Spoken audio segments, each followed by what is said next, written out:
When the moment comes, it finds all of us. The FIFA World Cup 2026 is here.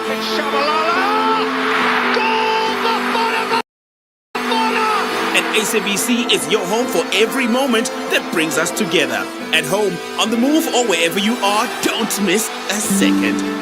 Watch the FIFA World Cup 2026 matches live on SABC3, stream on SABC Plus, and stay connected on SABC radio stations nationwide. SABC, the official broadcaster of FIFA World Cup 2026.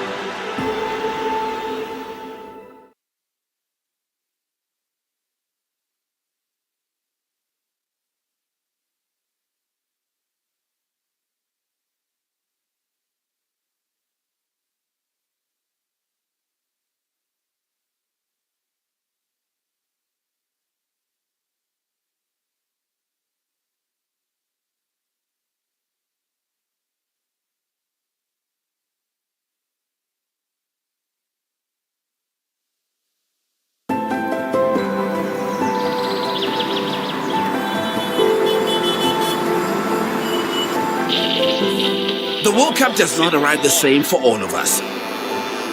For some, it begins in a lounge. For some, in the voice on the radio. For others, in the crowd before the crowd. What's he saying? It's a really good ball. When the moment comes, it finds all of us. The FIFA World Cup 2026 is here. And SABC is your home for every moment that brings us together. At home, on the move, or wherever you are, don't miss a second. Watch the FIFA World Cup 2026 matches live on SABC3, stream on SABC Plus, and stay connected on SABC radio stations nationwide. SABC, the official broadcaster of FIFA World Cup 2026.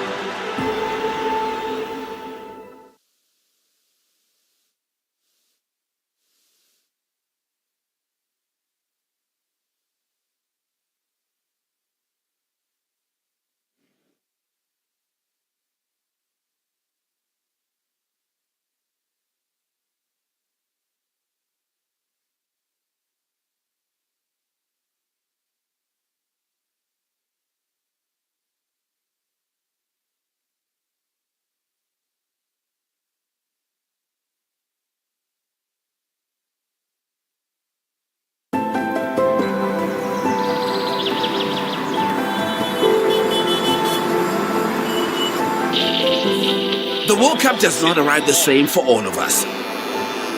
For some, it begins in a lounge. For some, in the voice on the radio. For others, in the crowd before the crowd. What's he saying? It's a really good ball. When the moment comes, it finds all of us. The FIFA World Cup 2026 is here. And SABC is your home for every moment that brings us together.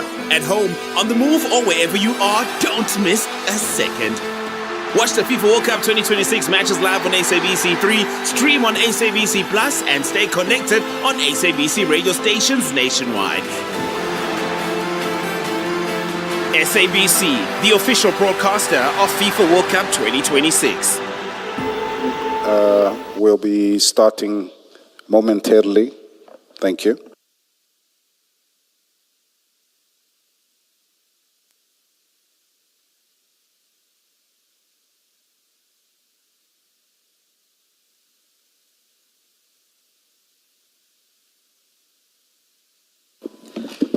Good morning, Ms. Boy. Good morning, Chair, Commissioners. Chair, today we are continuing with the evidence of witness I. However, I did get communication from witness I. He would is requesting to talk to the evidence leaders urgently, and I would request from the Commissioner short indulgence to speak to him. We'll hear from you then when you are ready for us to start. Yes, Chair. Let's adjourn.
No, I didn't want to interrupt you guys. Just a quick update. You know, the witness asked to consult the evidence leader. That consultation is still continuing. So I just wanted to let you know that.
Testing 1, 2. Witness I.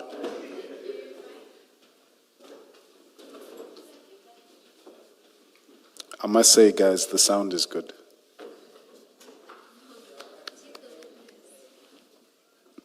Witness I.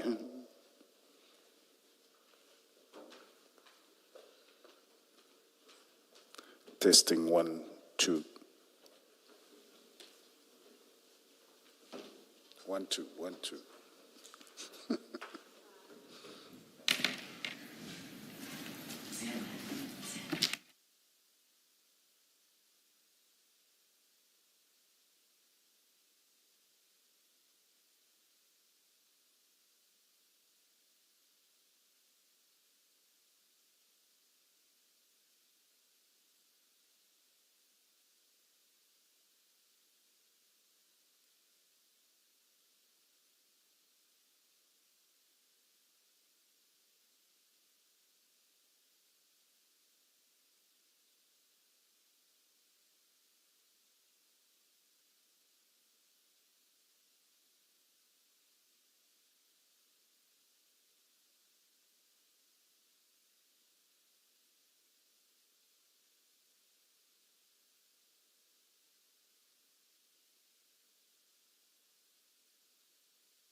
Who are you calling?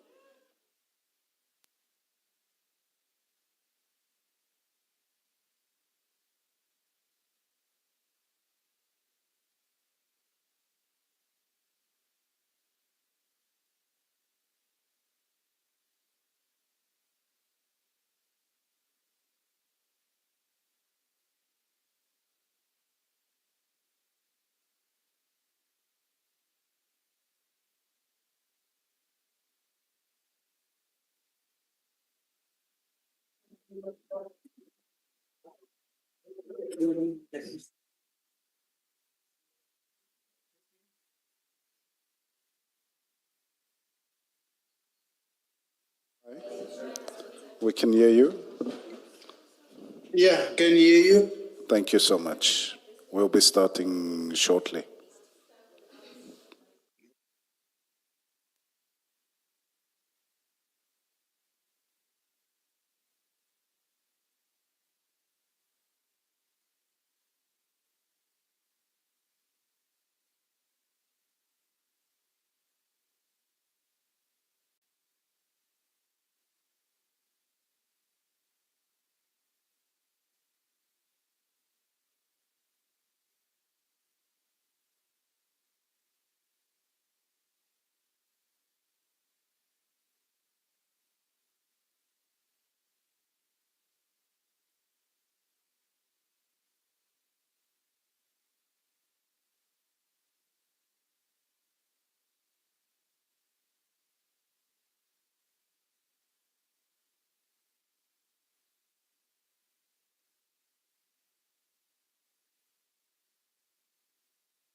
All right, we're going to start the session at 11:30.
All right, it's 29 minutes past. We are ready to resume. Please switch off your devices. Thank you.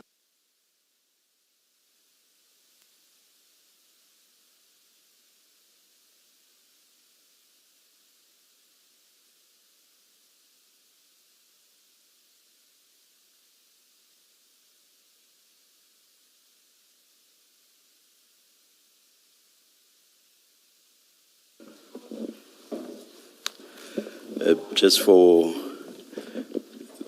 those present here and those viewing remotely, witness I wanted to have a discussion with Ms. Bowe, the evidence leader, and that took quite some time. We are ready to proceed now. Yes, Chair, we are. Yes. Good morning, witness I. Good morning, Commissioners. Thank you. Commissioners, during the break, first of all, we are thankful for the indulgence and the opportunity to consult.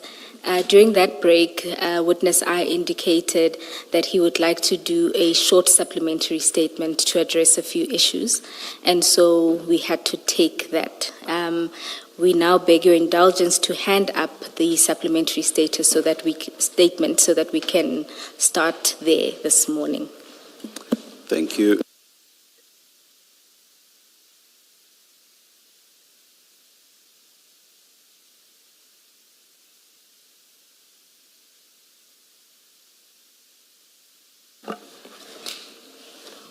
Witness I.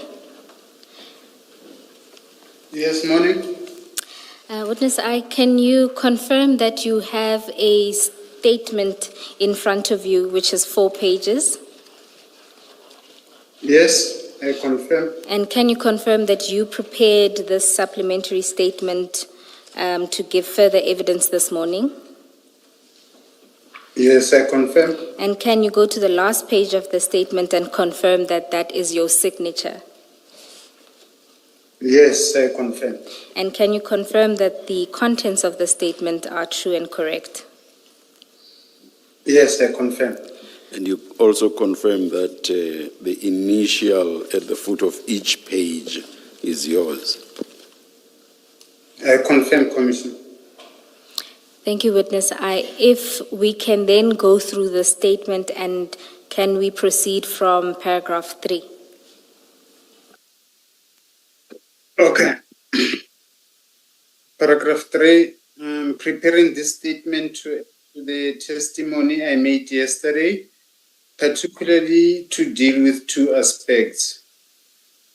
Firstly, my relationship with Mr. Madlanga, and second, the status of the DPCI terms in particular. Relationship with Mr. Madlanga. Yesterday, I testified that I do not have a direct relationship with Mr. Madlanga and that any communication was facilitated by Captain Zungu. I did not disclose that in 2023, I stayed at Mr. Madlanga's family property in Mamelodi for a period of approximately 2 years. When you mean, sorry, witness, when you say familial property, do you mean his parental home? Yes. All right, thank you. Continue.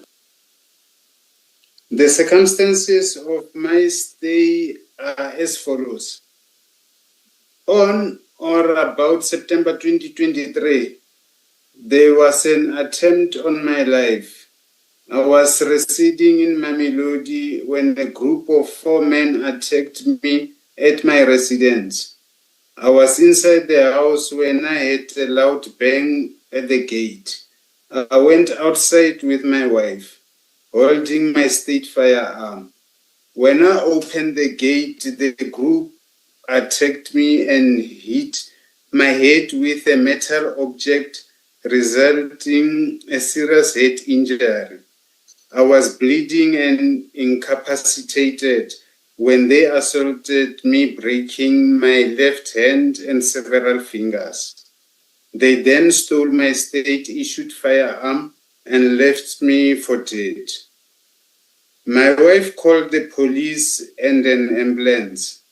I was transported to the nearest hospital where I was hospitalized for a period of about a week. The state firearm was later recovered by Tom's members. I heard that the attack was a hit and that the group was actually sent to kill me. I did not get any information regarding who may have sent the group to kill me. Fearing that my home had been compromised, I was trying to think of a solution to ensure that me and my family are safe. Captain Zungu had a similar fear. He warned that I was injured and that the group may come back and finish the job. He then suggested that I relocate temporarily and that he will arrange a house for me. He then took me to a house. I did not know at the time whose house it was. I only found out during the course of my stay that the property belonged to Mr. Madlanga. At the time, this did not concern me because I knew Mr. Madlanga as a businessman. During my stay, I did not meet or talk to Mr. Madlanga. This is consistent with what I testified yesterday. I have had no direct communication with Mr. Madlanga until I met him with Captain Zungu and Brigadier Mukwena as mentioned in my statement. I did not disclose this in my statement or during testimony because I didn't think it was significant because during that time, I did not talk, meet, or communicate in any way with Mr. Madlanga. However, yesterday after my testimony, I received a number of calls warning me that the seniors are not happy with my testimony. One of my members informed me that there is a plan to disclose my stay at Mr. Madlanga's house as a way of discrediting me. I considered the warning important and deemed it a threat to shut me up and or discredit me. I therefore thought it important to bring this issue to the Commission's attention and to disclose fully what happened during the time I resided at Mr. Madlanga's house. I maintain that I'm committed to cooperating with the Commission and doing so honestly. I hope that the Commission considers this in that light. Should I proceed? Yes, you can. Status of DPCI terms. In paragraph 7 of my statement, I listed a number of duties under terms. I have been informed by members that, as threatened by General Mboto, Tom's mandate has been completely dismantled. Members basically provide escort services to other units of DPCI. Members were also forced to surrender tactical equipment such as rifles. These are now kept in the office, and members have to send them out when needed. This does not allow for immediate response by members for tactical operational matters. Ever since General Mboto and Brigadier Mukwena took over, overtime for Tom's members has been scrapped. This means that if members work overtime, they are not compensated. Lastly, because of the frustrations and suppression of members by Brigadier Mukwena, hardworking, dedicated members have either resigned or took transfers out of Tom's. I request the Commission to look further into the DPCI terms, in particular because this will have a negative effect on crime-fighting efforts. Thank you, Witness I. Good morning, Witness I.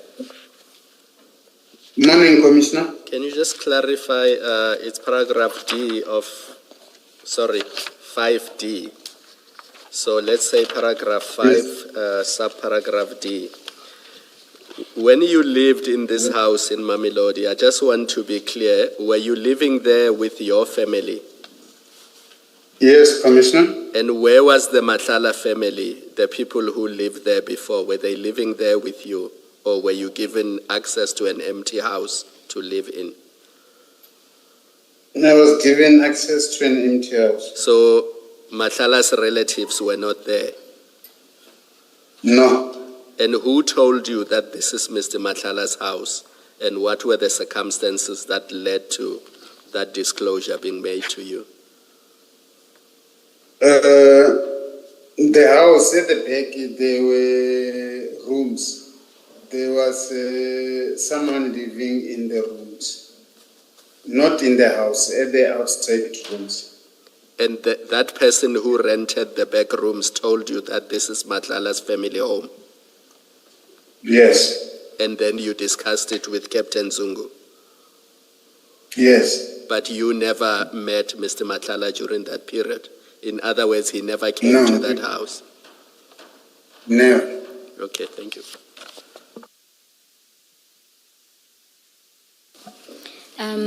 Thank you, Witness I.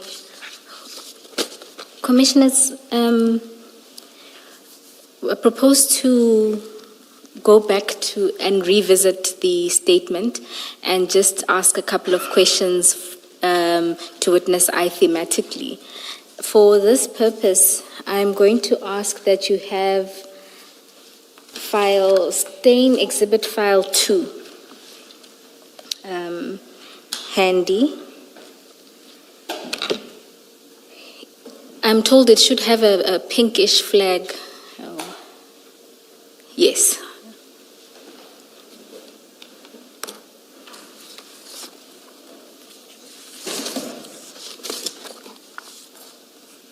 And then additionally, overnight, I asked the attorneys to add one more document to that file. It will be at the end, I suppose, of that file. It's BM6A, which is taken from Mr. Mkhosi's annexures. Witness I, can you confirm that you have your statement, the original statement, as well as file 2 in front of you? Yes, I confirm. All right, thank you. Just to begin with, you set out the number of training courses that you did during your time with the DPCI. Did you do any drug-related courses? I attended a workshop for a period of a week in Bloemfontein 2020. Was this SANAP workshop. the SANAP workshop? And was this the only one? Yes. And when you were within the serious and organized crime unit between, you said from 2009, did you, Yes. did the investigations in that unit include drug-related investigations? Yes. And during that time, how many drug-related operations were you involved in?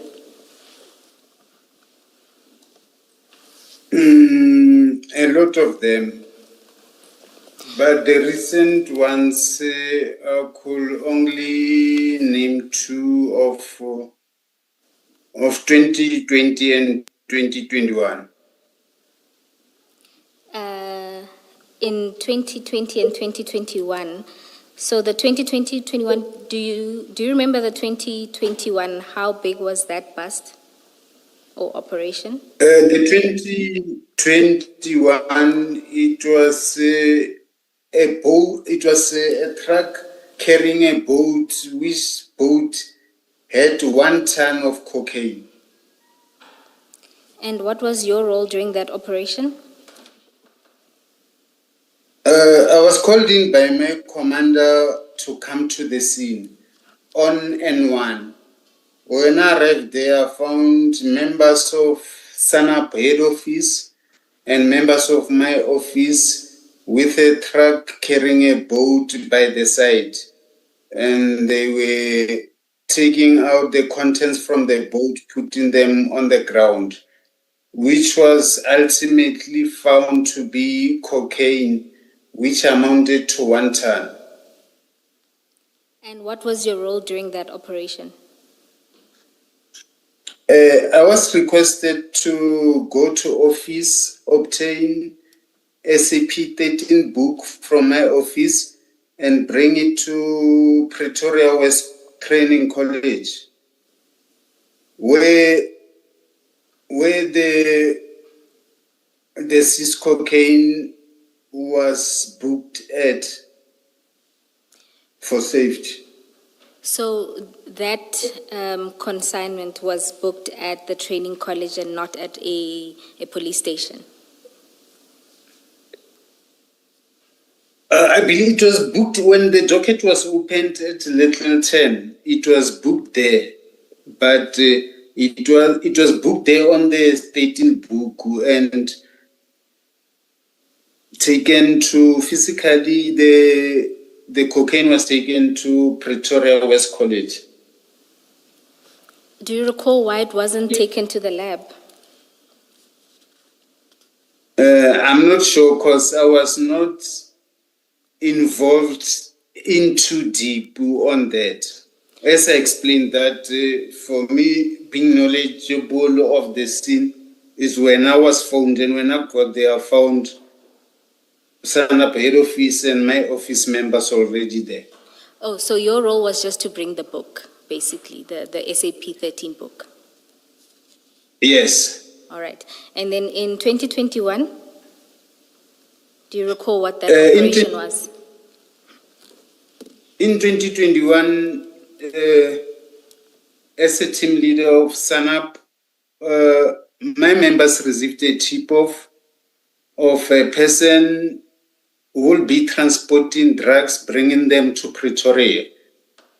The SANAP team of Pretoria Organized Crime activated the information and intercepted the said person on N4. And when the person was intercepted, the truck was found to be delivering, I think it was fruits or veggies. And the driver alleged he does not know anything, he's just transporting the fruits and veggies. But through investigation, ultimately, the vehicle contents were checked and crystal meth was found inside his vehicle worth about 600,000. The suspect was arrested and detained at Boschkop, and through court proceedings, the driver ultimately changed his plea from not guilty and pleaded guilty, and he was sentenced to 7 years direct imprisonment. All right, thank you, Witness I. And your role in this one? Which one? This one of Boschkop? Yes, the 2021 one. No, it was me and my members, the SANAP members for Pretoria Organized Crime. Yes, what was your role? I was leading the team on that operation.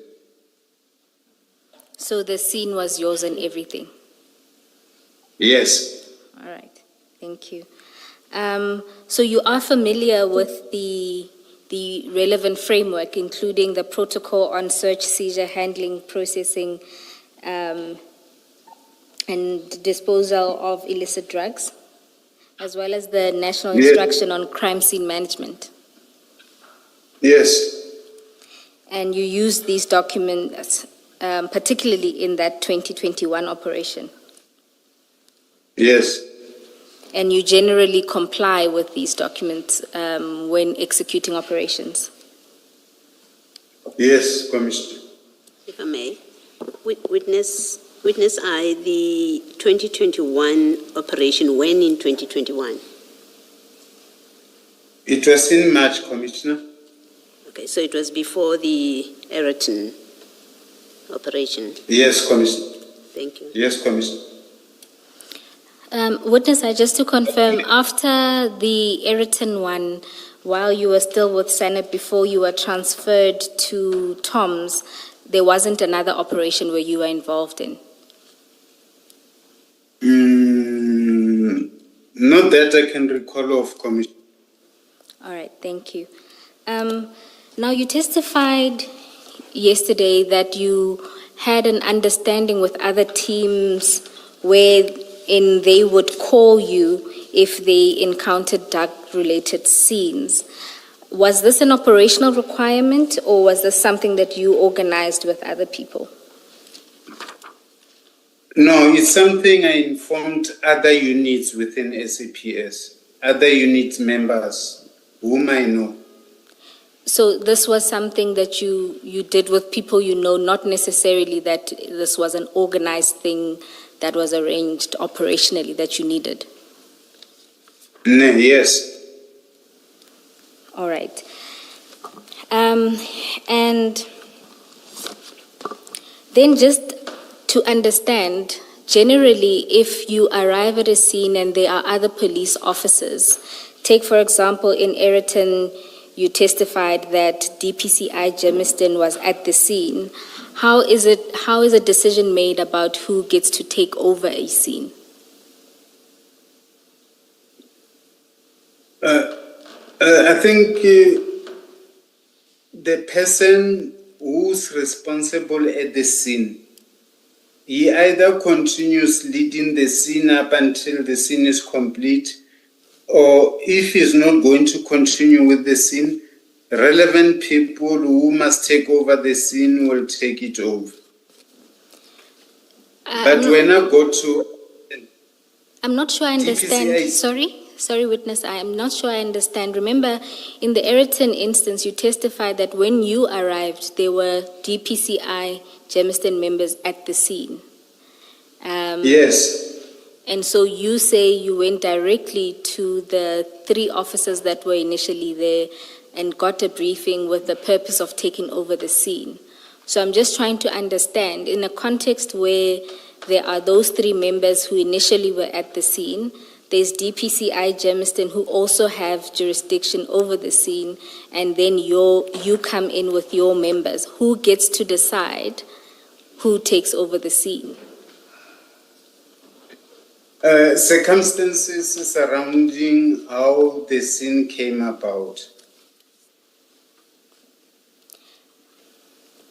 So the circumstances surrounding how the scene came about. In this instance, the scene came about because of information by Mr. Nku. Perhaps let me ask this. What do you mean by that? The person Yes. first in attending to the scene, as I explained earlier, will deal with the scene until completion when it is completed. But in this instance, because it was drugs, DPCI needs to be in charge. I believe that's the reason why it was invited. Yes, I understand. You are saying your testimony is that DPCI would have then been in charge. When you arrived, DPCI was at the scene. That was your testimony. Yeah, I arrived. When I asked the members, is DPCI Germiston and Joburg, they were just standing there. Nothing was being done in respect of the scene. They were just hanging around there on the scene. So as I arrived, Sergeant Pakola, who phoned me, took me to Warrant Officer Pakola. Okay.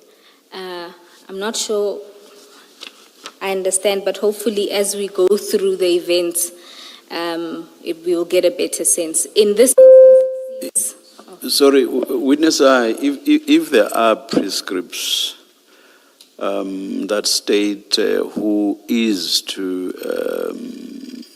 be the lead or take the lead with regard to the crime scene, what do those prescripts say?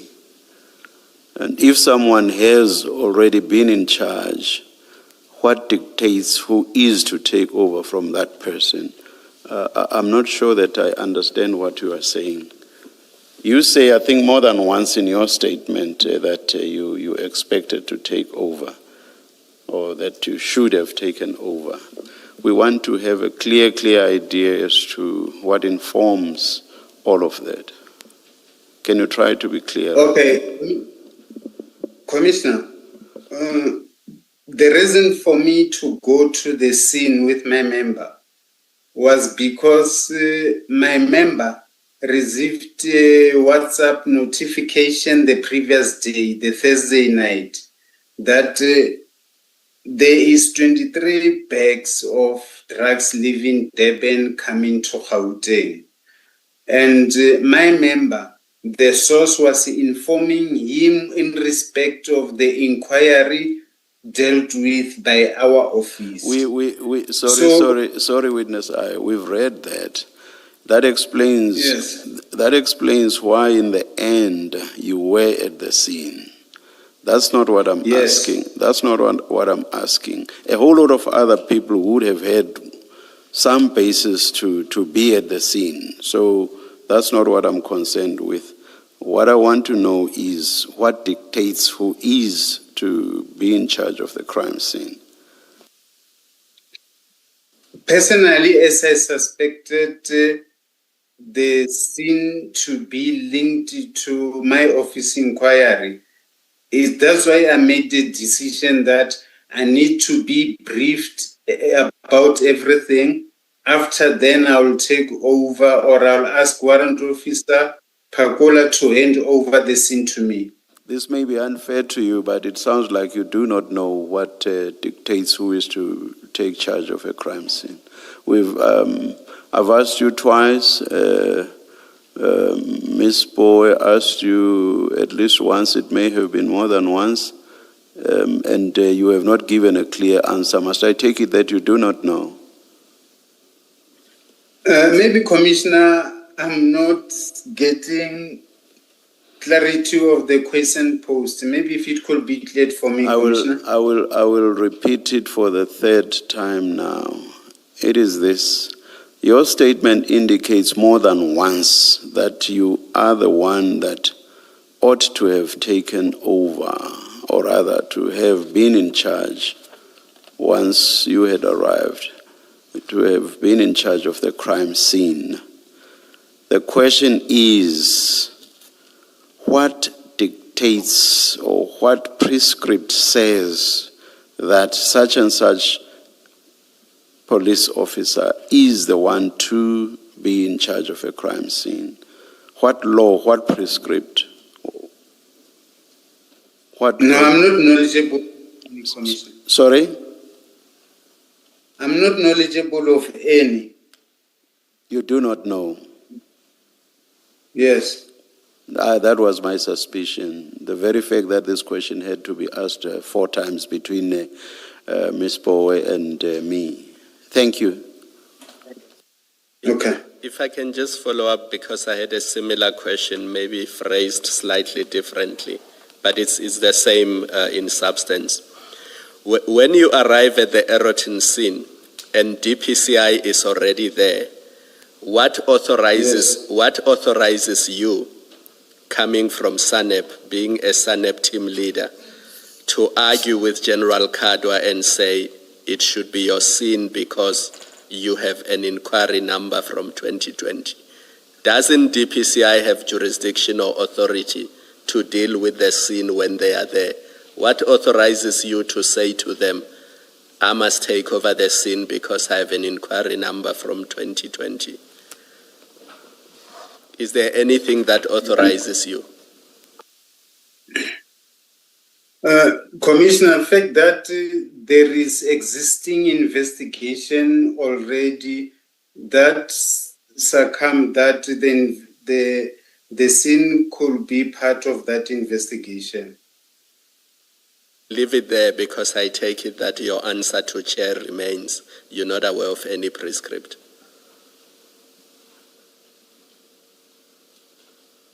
You're not aware of any document within SAPS or DPCI or SANEP. So when Chair says prescript, he refers to an official document that regulates how things work at SAPS. You're not aware of any document or policy or instruction that says you must take over the scene. It's mandate of DPCI that drug-related matters are dealt with by DPCI. Yes. So your criticism of DPCI is unfair then if they have a mandate to deal with the matter. Commissioner, I never criticized DPCI.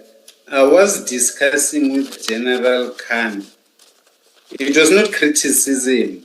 I was discussing with him. All right. You do when you say that without an inquiry number, that's what Commissioner Kumalo has just referred to, and I will add, and without a case number, you just didn't understand why they would be doing all the things that they did. So according to you, they either should have had an inquiry number or a case number. And because they did not have any of those, then there was everything wrong with what they were doing. Not entirely, Commissioner. You say no. I actually have it. I'll show you in your statement. I've underlined it, and I have a question against it. It's just that your statement is not open, but I know when I open it, I will find what I'm talking about. You do say that. I know, Commissioner. You know that you do say. Sorry, you know that you do say that, eh? Don't you? Yes, I know. Yes. Let me read it to you. It's in paragraph 19. The fourth line. You say, Major General Kadwa told me that Germiston DPCI will deal with the scene. And I asked on what case number or inquiry number, since there was none except the one from the Pretoria office. When I attempted to talk to Major General Kadwa about the inquiry file from my office, he essentially avoided talking to me by invoking the SAPS chain of command, and thus instructed me to rather address Brigadier Sekhobela instead of him directly. Yes, Commissioner. No, what we wanted to demonstrate is that you do say this, that they should either have an inquiry number or a case number. You've already agreed that you do say that. Yeah. Yes. My discussion or my explanation to General Kwada in respect of that, I was bringing to his attention that Pretoria office already have an existing inquiry on same thing related to this, as there was also information which related to quantity which was suspected to come, and the one which was arrested by the members.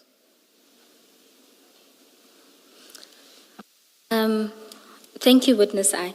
Now, I want us to deal with this inquiry because it seems to be the core basis upon which you say you asserted authority, and it's the basis upon which you then criticize other members that were there. You provided us with the cover page of the inquiry, and what we then did was to obtain the inquiry file itself.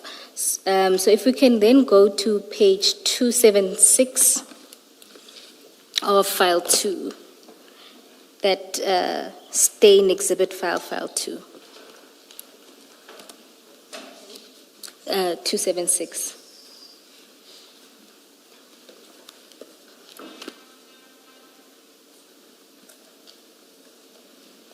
Now, in your explanation yesterday about what an inquiry is, you indicated that usually it's accompanied by a statement or a note of sorts that sets out the parameters of the inquiry. Is that correct? Yes, Commissioner. And so there is a statement, and that is at page 277.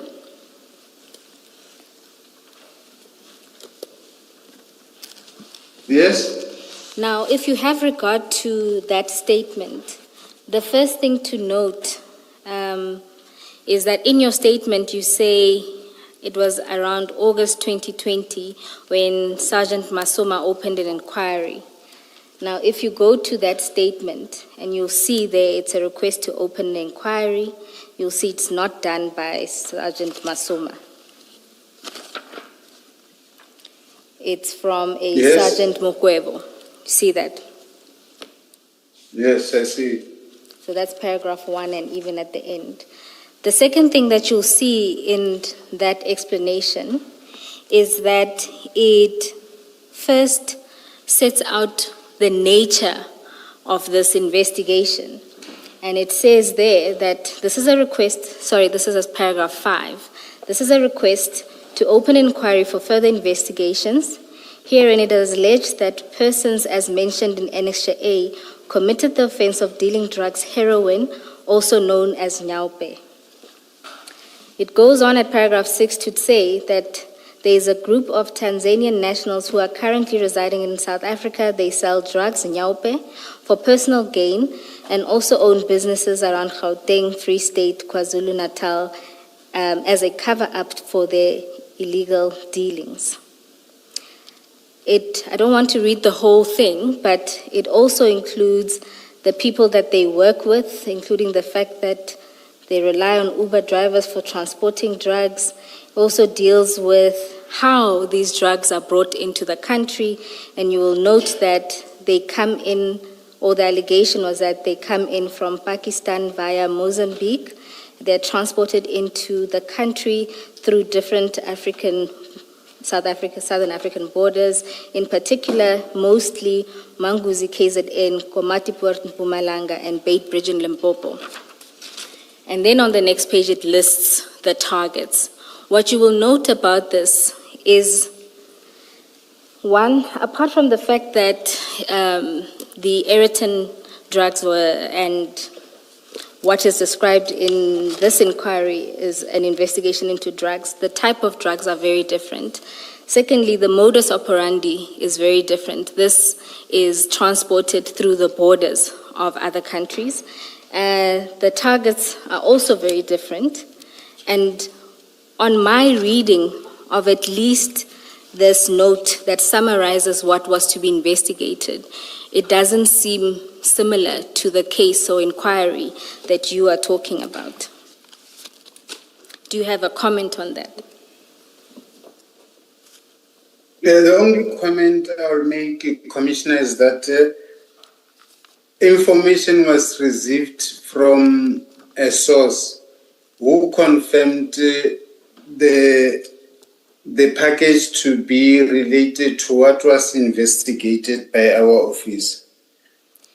And they said by Mukwebo, it was made by Mukwebo, but the inquiry was opened to be investigated and assigned to Masoma. Related how? Related how? This is about Pakistan, this is about different drugs and so on. This, the source, Pakistan, and through Mozambique and the other places on the east coast of our country.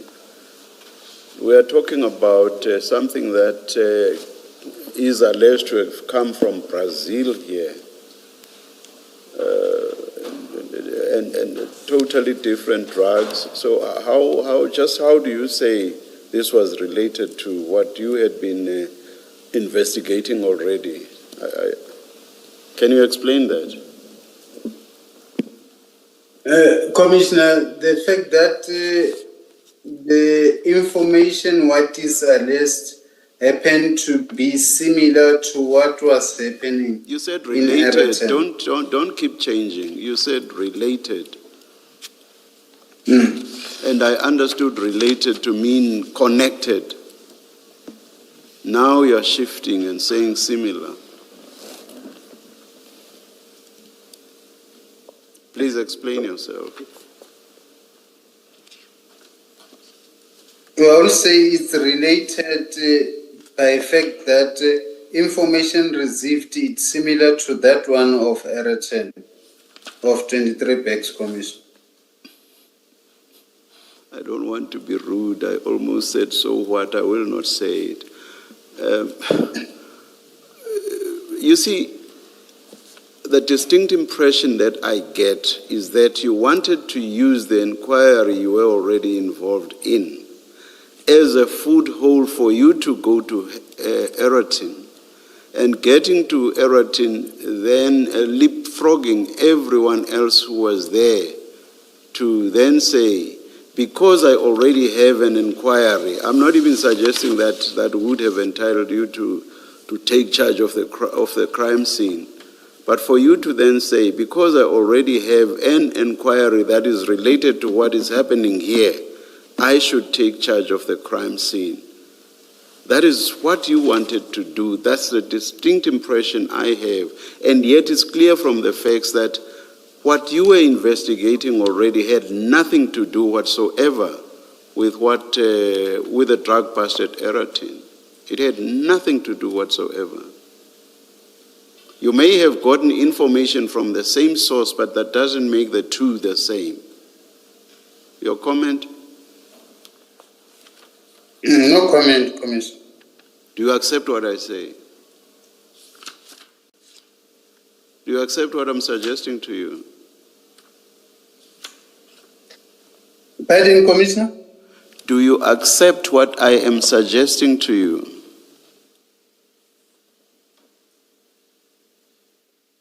I hear that, Commissioner. Do you accept it? Yes, Commissioner. Thank you. Can I just raise another issue about this?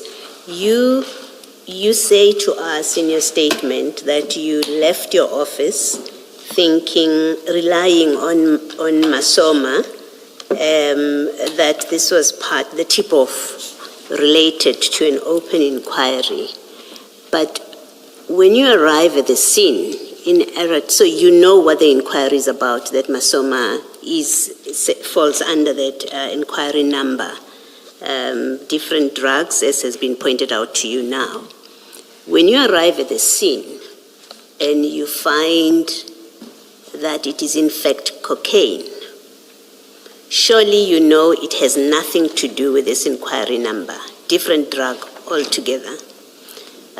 You get information, it came off a ship in a container. You get all of those details.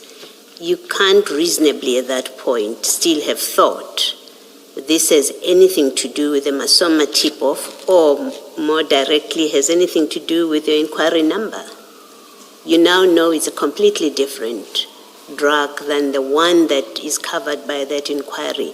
Why do you at that point still take the posture that this is your inquiry, this is your sin? Because now you know it's a completely different drug, completely different mode of getting it into this country. It came from Brazil in a ship, it doesn't come from Mozambique and Pakistan. Why do you insist it's still yours at that point? Commissioner, by then I didn't know how it came. That came about later on. Well, you tell us in your statement that you were taken to Warrant Officer Pakula. So you arrive with Sergeant Pakula. You know there's DPCI, Germiston and Johannesburg who got there before you. You don't speak to them. You go to Pakula of the National Intervention Investigation Unit, in fact. You go to him, he briefs you about the scene. So at that point, unless you tell us that, you didn't ask for details, then you must explain what the briefing was about with Pakula. On the assumption that Pakula told you in that short briefing, this is what we are dealing with. We found, in fact, you do describe, you said bags of cocaine fell off and they put them in the van. So Pakula does tell you what they have happened upon, at that point, surely, you know different drug completely and therefore has nothing to do with your inquiry number. And the question is, with that kind of briefing, which has to be what he told you, we got a tip-off that there are drugs, cocaine coming up here. This is what we found. Pakula must have told you that when he gave you the first briefing. At that point, why do you still insist this is your scene? And this is the same inquiry number. Commissioner, Pakula on the briefing, he briefed me about the driver and the fact that he's waiting for photographer. And I also questioned why the bags were out of the truck. I'll say that was the beginning of the briefing. It's when it was interjected by seeing the general from CI coming.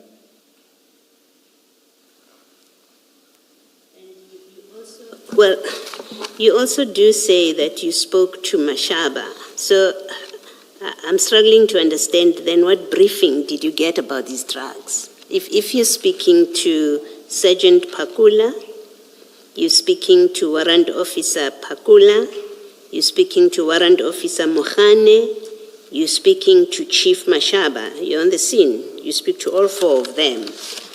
How in discussing with all of those four people, would you still suspect that this has anything to do with your inquiry? Then what exactly were you discussing with them? Must be the question then. No, I was not, Commissioner, maybe I don't know the understanding.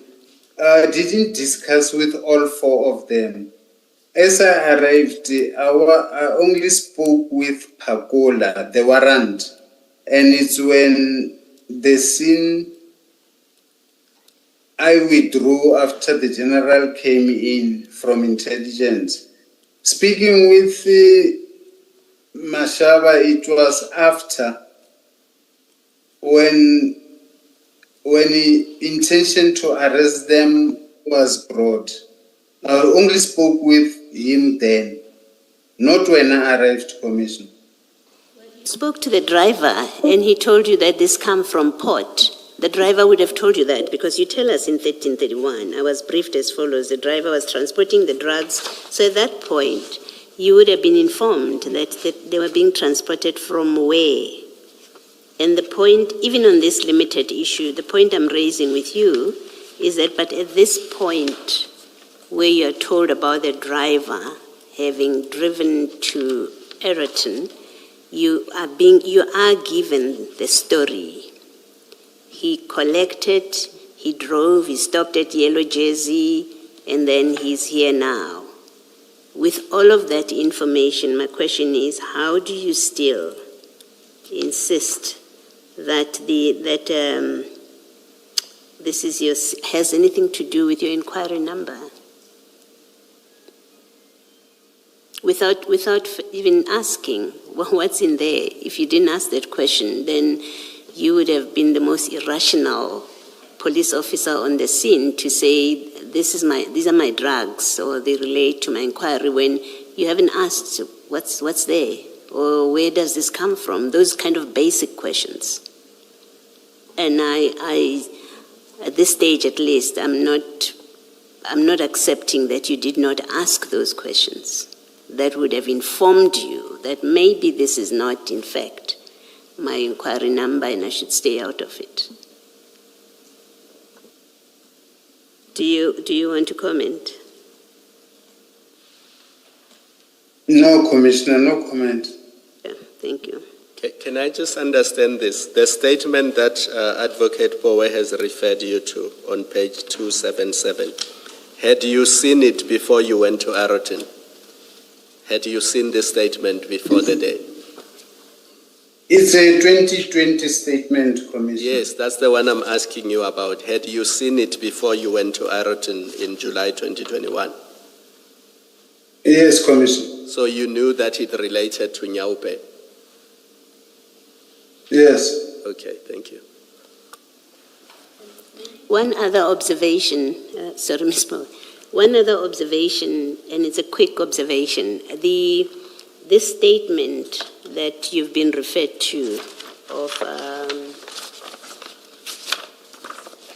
the statement that you've just been referred to now, it's accompanied by the contents of an investigation diary, and on a quick look of this from the beginning up to July 2021, there doesn't seem to be any reference whatsoever to Masoma.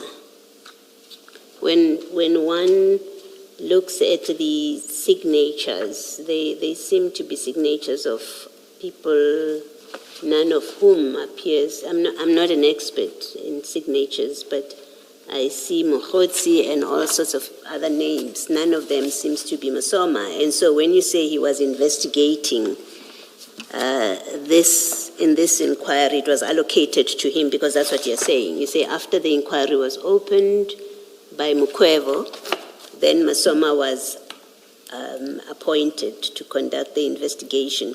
Where do we see that in the investigation diary? On a quick look, I don't see him.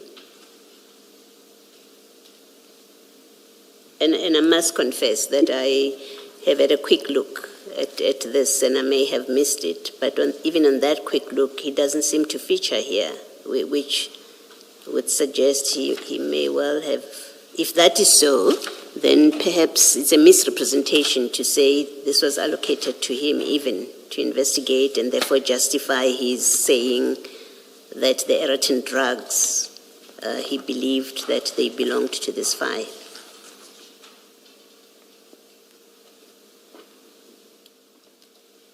Witness I. Yes, Commissioner. Yes, you hear what I'm saying. I've had a quick look at the investigation diary. Masoma's name doesn't seem to appear anywhere, and yet you say to us he was appointed to investigate under this inquiry number. Maybe let me ask you a question. Is it wrong to expect that his name would feature in the investigation diary somewhere that shows that he's the investigating officer here? I'm saying that, Commissioner. I'm saying, we should be seeing it in the diary, right? I would see it in the diary that Masoma was the investigating officer. No?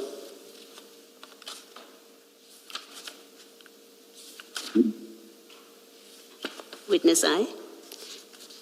Yes, Commissioner. Okay, let me say this to you. We have now had evidence about the Port Shepstone drug bust. We have seen the investigation diary.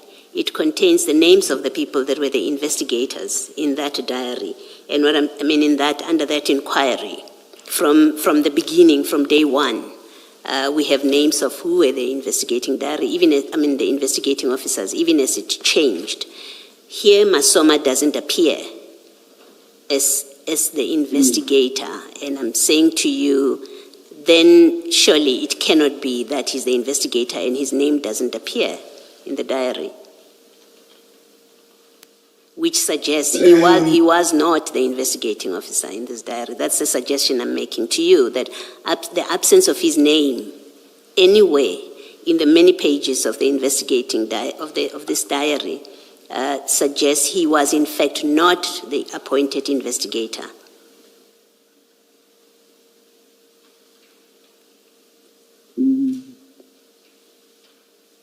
Isn't that a fair observation to make?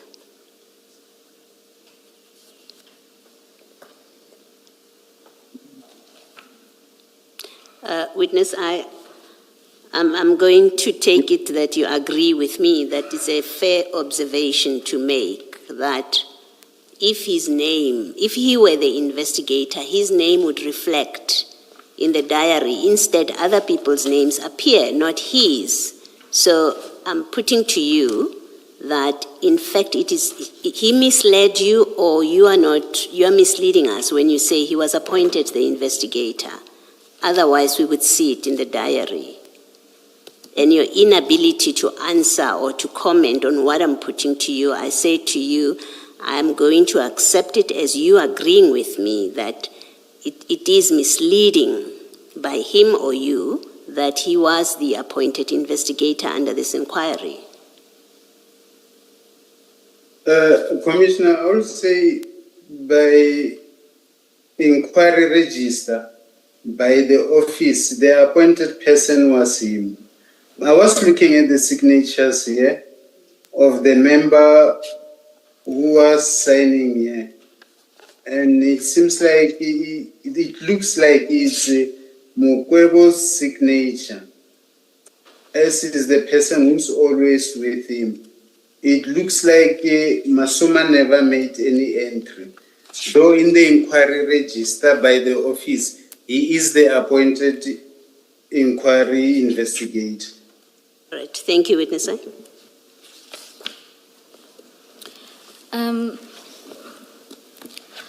Witness, I want us to deal with sort of your reliance. I know Chair put to you that you used it to leapfrog yourself so that you can take over the investigation.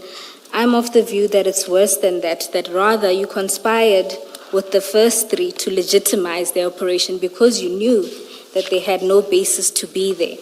But for me to demonstrate this to you, I'm going to walk you through it. Let's start with what you say at paragraph 11 in relation to who informed you about this operation. If we go, you testified yesterday that it was Sergeant Pakula of K9 unit who contacted you and told you that he was called to address a scene regarding a truck suspected of transporting 23 bags of drugs in the Johannesburg area. Now, I want us to go to Sergeant Pakula's statement, and for this we will have to go to the exhibit file, the one that has a docket and CON DC.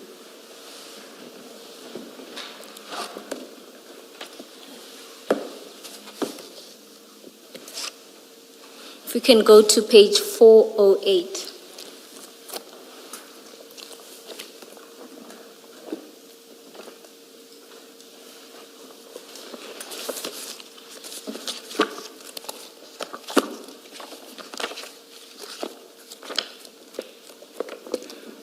What's written on the spine, Ms. Boyd? It says exhibit file, Boyson's case, and the case number, docket, and CON disciplinary. Should be the heaviest one.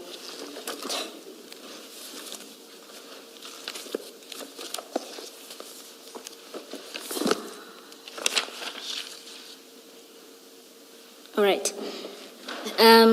Witness, I could just confirm found it. Please. Yes, I found it. Page 408. You will see there it's a statement that was taken by IPID, and you'll see there that that's the statement of a Andrew Pakula. In particular, I want us to go to paragraph 3.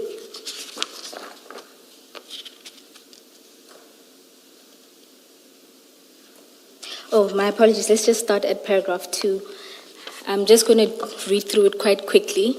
At paragraph 2, he says, on same day, I telephonically received information from Warrant Officer Pakula from National Investigative Unit, National Office, requesting our assistance with narcotic dog concerning a container transporting narcotics from Durban Harbour. Sergeant Sape immediately contacted our unit commander, Lieutenant Colonel Duplessis, asked for permission to assist Warrant Officer Pakula, and permission was granted. We then departed to said address. On our way, we requested Warrant Officer Pakula to send location, which he informed us he will send location when he arrives at the scene. After some few minutes, Warrant Officer Pakula sent location on my WhatsApp. He further asked if I still have Lieutenant Colonel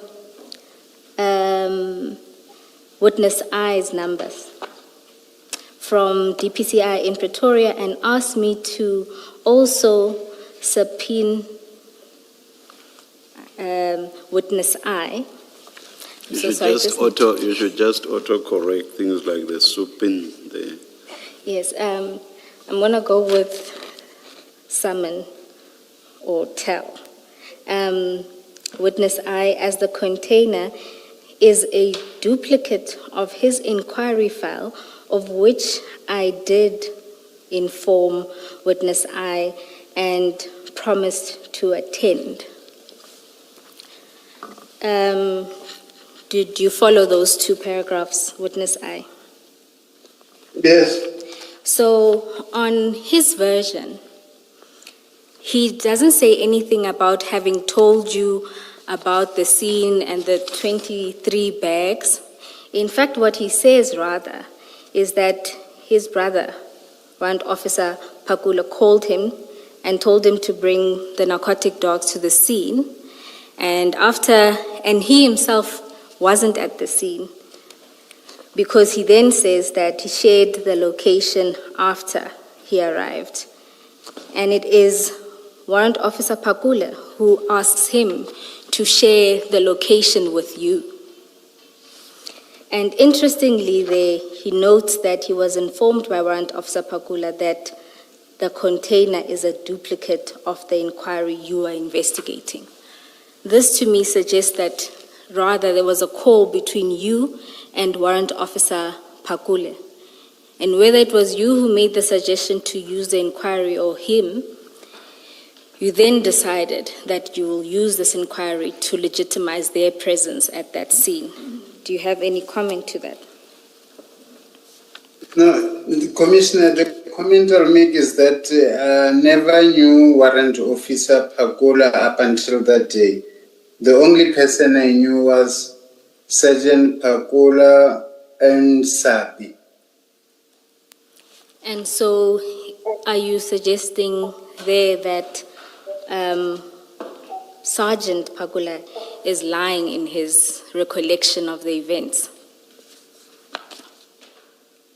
Maybe the facts he presents are not detailed as they should be, because I didn't know Warrant Officer Pakula. And if Warrant Officer Pakula knew me, I don't know on which basis, because I only knew Sergeant Pakula.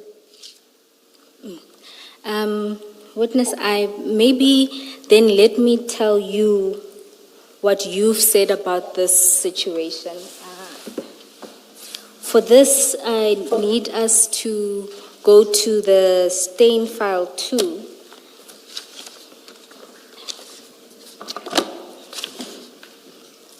If we can just go to page 203.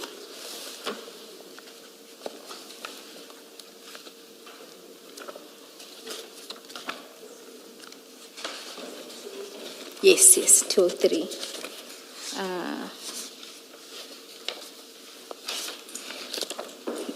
Maybe just to note, this is a recording of the meeting that took place between yourself, a colonel from Crime Intelligence, and Mr. Mohotsi, the Houghton meeting. Now we'll deal with the meeting in detail and go through what transpired there. But for purposes of the point we're dealing with, if we go to page 203, are you there, Witness I? Yes. This is a transcript of the recording that was taken by one of the participants of this meeting.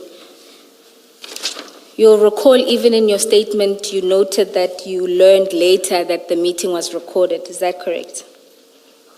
Yes. So this is a transcript that was produced by DPCI. And, oh goodness. If you go to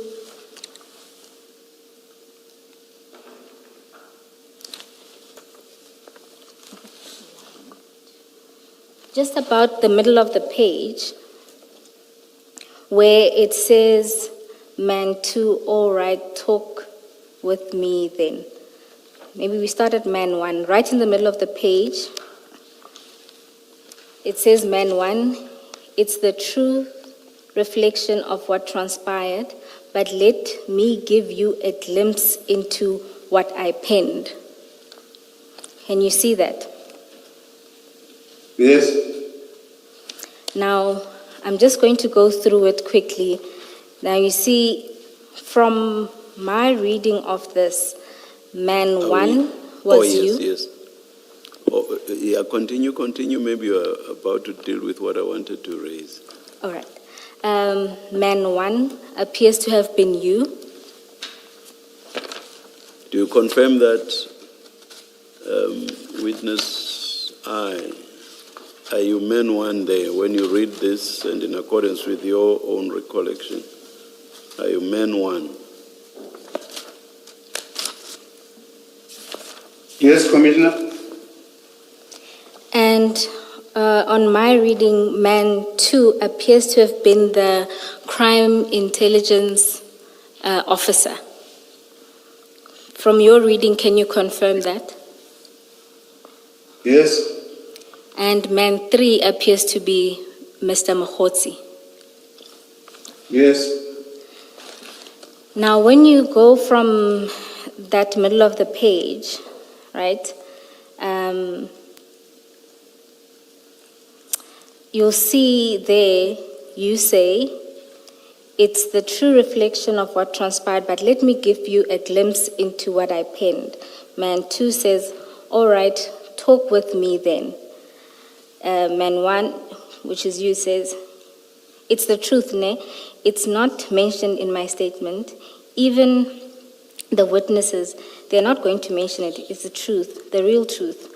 But the real truth, I got it after the incident, after all these things. Man 2 says, yeah. You then say, what was happening with those guys, they wanted to, inaudible, while they wanted to do that, when things now come to the open, and it says inaudible speaking in Sotho. Man 3 then says, but for you to be hijacked, where was it coming from? Man 1, you say Durban. Man 3, from Durban until the inaudible. Man 1, all of us were involved. Man 3 is inaudible. Man 1, you say, I arrived. Okay, you know what happened. I arrived, ne? Man 2 says, when I arrived, this is you now.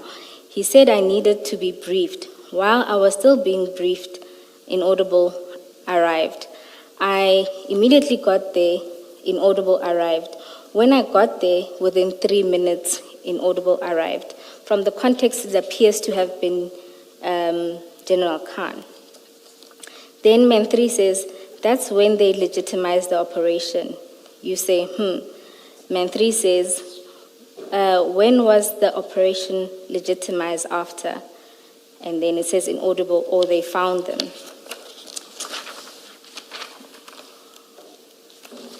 And then it says man 1, yeah, man 3, all right. You go to the next page, man 1.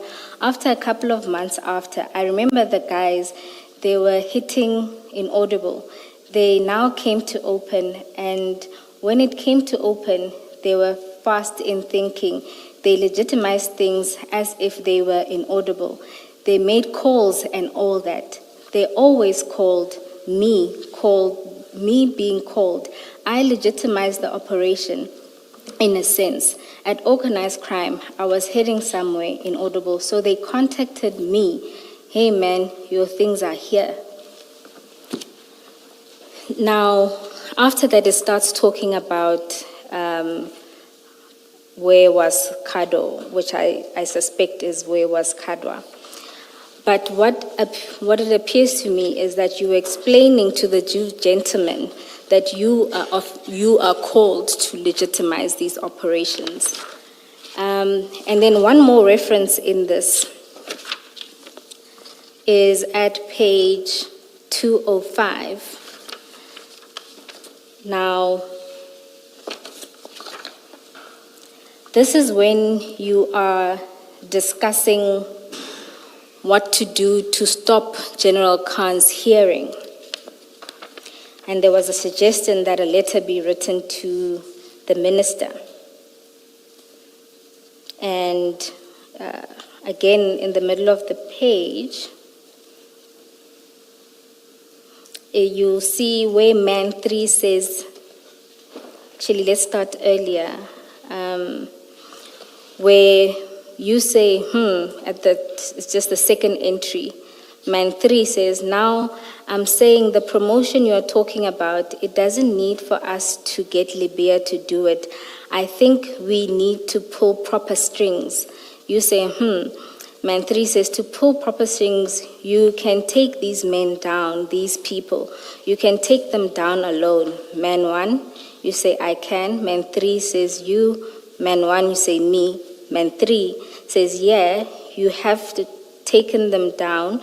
We can get the minister inaudible tonight or tomorrow. And this, what we have just alluded, we will make it official, then there's no hearing.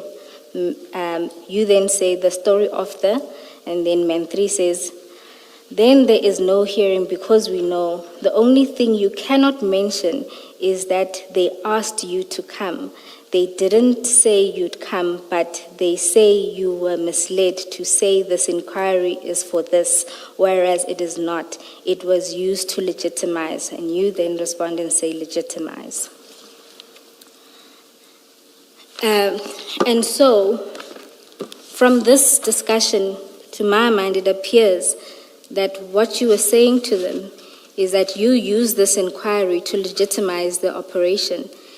And when a scheme was being concocted to approach the minister, the only thing you were to exclude was the fact that you participated or used this inquiry to legitimize the 3 officers' presence. I know that was very long, but do you follow what I'm saying? Yes, and can I give an explanation to that, Commissioner? Yes, you can give an explanation. As I stated in my statement that the meeting I had with the CI guy and Brown, I did suspect that I'm being recorded and that I'll play along with whatever they are doing. And the comments I made or the explanation I made of legitimizing is what I was informed by General Kherpa when he consulted with me. Remember, General Kherpa did investigation of General Kadwa and the DPCI members. When I consulted with him, the explanation, what I'm speaking of here, is the explanation he gave me that from his investigation, he suspects that I was being misled and used in using the inquiry by these members.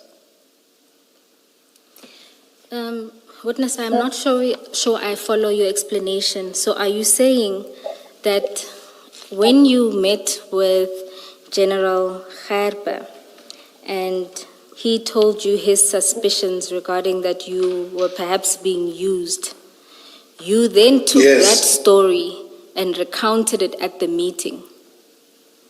Yes. To what end? For what purpose? No, as I suspected that, remember when I got to the scene, immediately when I found out that this is the CI guy, I knew the CI guy reports to General Khan. So I needed to give them what will please them. Because I knew immediately when I saw him that I knew that he's reporting to General Khan. And as I said that I needed to play along, I needed to give them what it will please them. That's why when the responder was giving, I was narrating. I didn't tell him that it's what General Kherpa was suspecting. I just told him as if it's my recollection.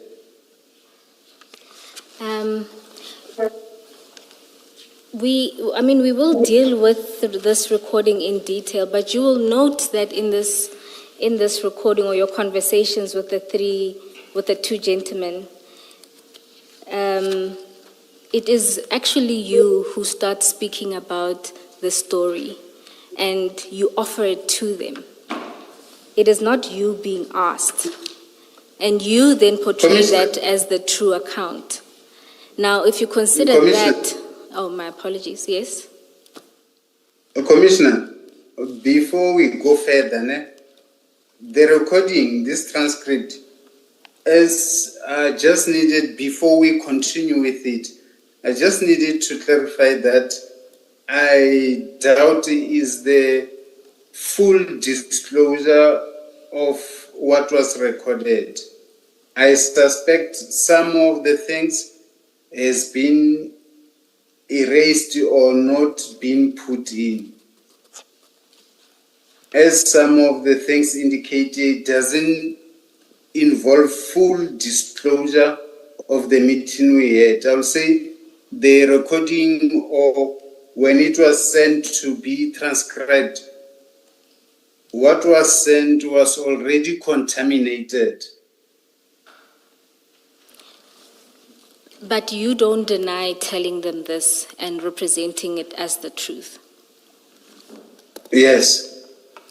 And when you consider this representation or this version alongside what Sergeant Pakula says, isn't it reasonable for me to deduce that that was actually the real plan? Is that you had a conversation with Warrant Officer Pakula, you needed to legitimize the three's presence, and this is the document that you used? No, Commissioner. That can be proved with my call records. I didn't know him and I never communicated with him, even on the same day or before. I only knew him on the same day. And thereafter you proceeded to talk to him? I communicated with him. I think it was when they were released from prison. All right. Thank you, Witness I. Now,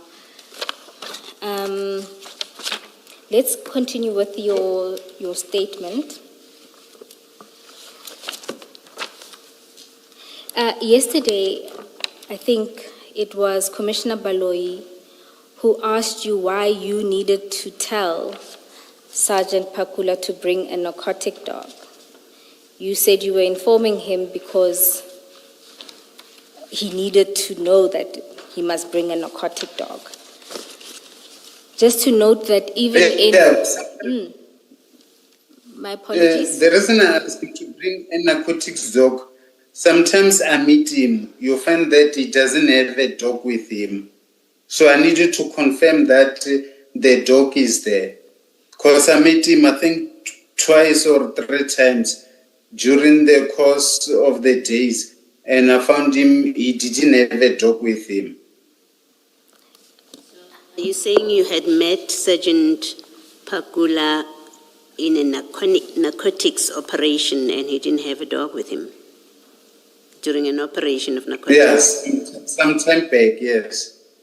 So what would he be doing there if he's K9 and he's at an operation that involves narcotics and he doesn't have a dog? What then is his role there? Would have been his role? When I met him without a dog, he was not on an operation.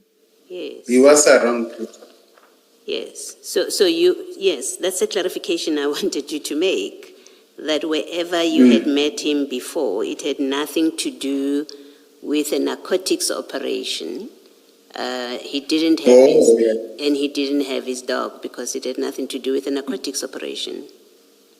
And yes, Commissioner. And so the question is still relevant then that I asked yesterday, that he tells you he's been called to a narcotics scene or operation. And he's going there. That's how he calls you. He's going there to an operation. Why would it be necessary, or would you consider it necessary to tell a member of K9 who says, I've been called to a narcotics operation, that he should bring a dog with him? I was confirming that, Commissioner. You were just confirming. You didn't think he knows that already. By the time he calls you, he knows what's happening at the scene, and that therefore he must bring the dog. You didn't think that? No, that's why I was confirming with him, Commissioner. Okay, thank you.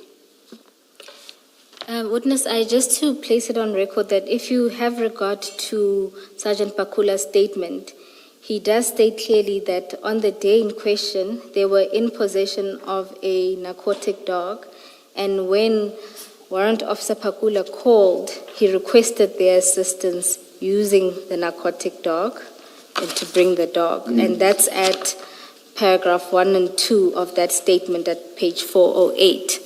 So Yes. I don't see how you needed to tell him that. Okay.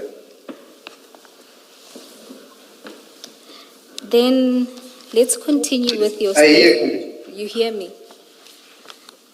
Yes. Okay, thank you. Now, if we continue with your statement, you then say, let's go to paragraph 12.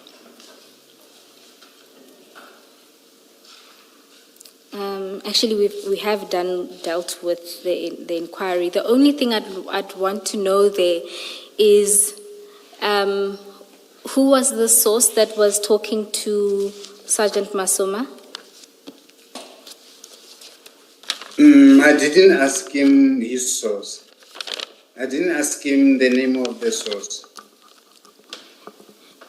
Did you ask him anything about the source, really? No, when he showed me the message, I asked, where does the message come from? He didn't tell me by mouth that there's this information. He showed me a WhatsApp message. And I read through the message and I asked, the message comes from whom? He said, my source in Durban. Okay. So you don't know who that source is.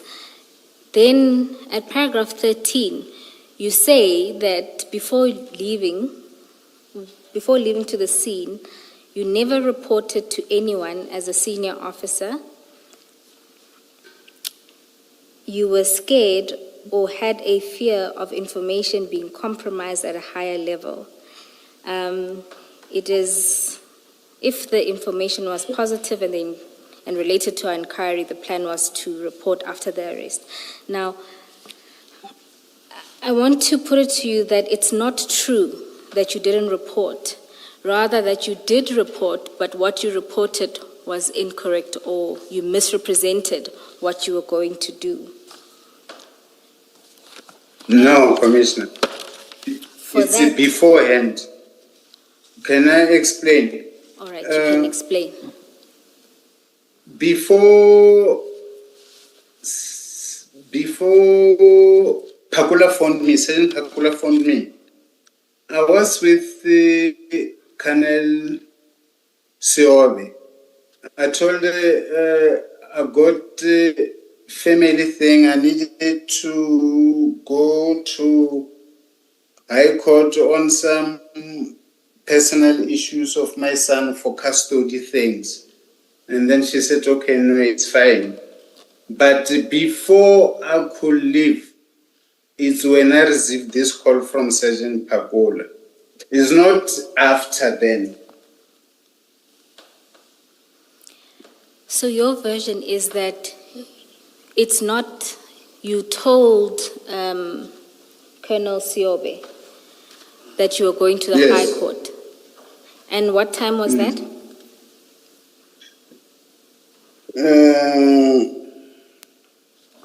It should really have been earlier, past 8 to 9.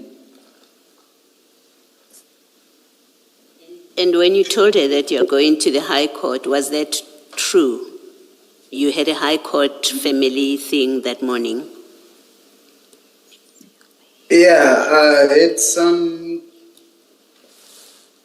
custody issue I needed to attend to, not at the court. I was supposed to go meet someone who will represent me on the custody issue. So you were not going to court, you were going to meet a representative. Yes, yes. And that's what you told us. And then after it's when I received a call from Sergeant Pakul. Okay. Witness, I just want to take you to what your commanding officer said in this regard. If we can go to the exhibit file, Boyson's case, the one that has a docket and Khan disciplinary, at page 173.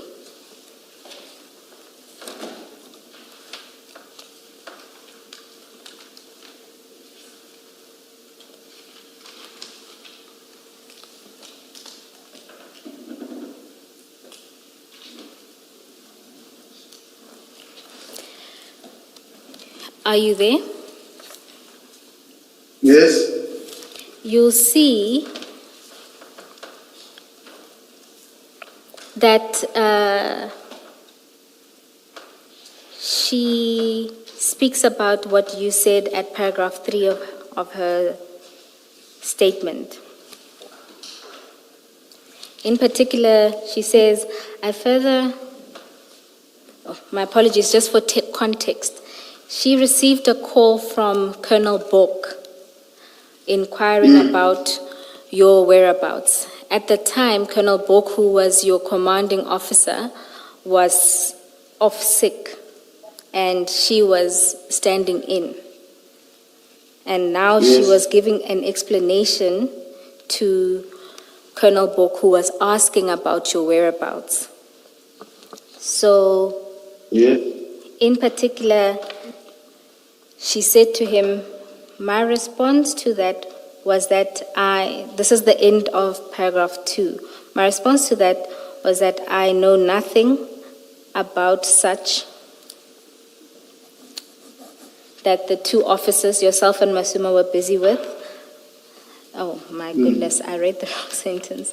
My response to that was that I know nothing about such operation and that both members didn't inform me of any operational duties that they will be part of or information that they had been working on the day in question.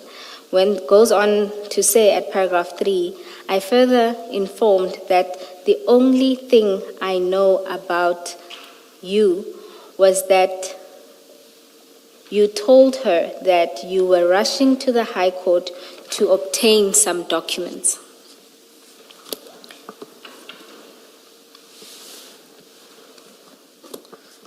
Can you see that? Yes. So do you have a comment to that? Because she seems to have labored under the impression that you went to the High Court to collect some documents.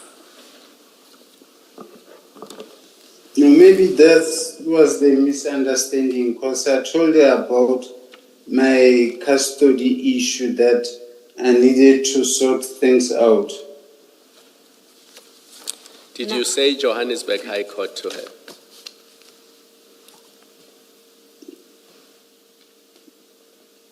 Yes, Commissioner. Because you see, it makes a difference going to Joburg versus going to the Pretoria High Court will account for the time when you are missing. And she will labor under the belief that the reason you took so long is because you are in the Joburg High Court. Because if you are in the Pretoria High Court, it's literally 15 minutes from the office.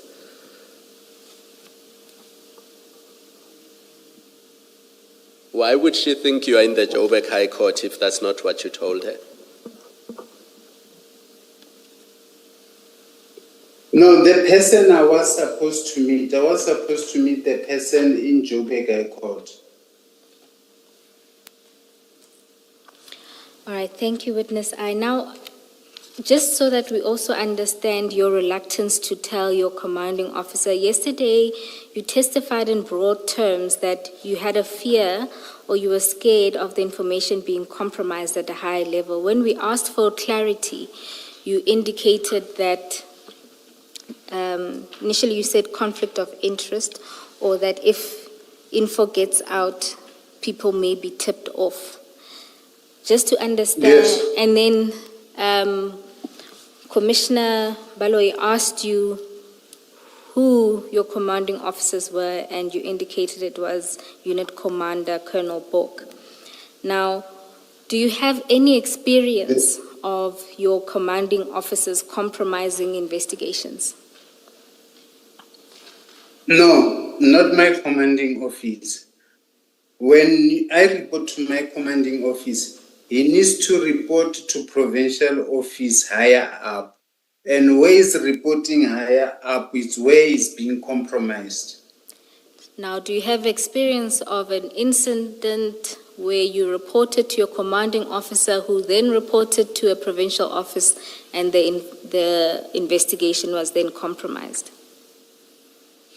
I can't recall exact case numbers, but planned operations to be done, you find that we plan on doing something and then ultimately it fails because it has been reported beforehand, or it doesn't materialize because it's reported beforehand. I mean, the first distinction That's is... why my stance mostly is that we execute the operation. Once arrest has been made, it's reported then when we have been successful. In this case, who is we?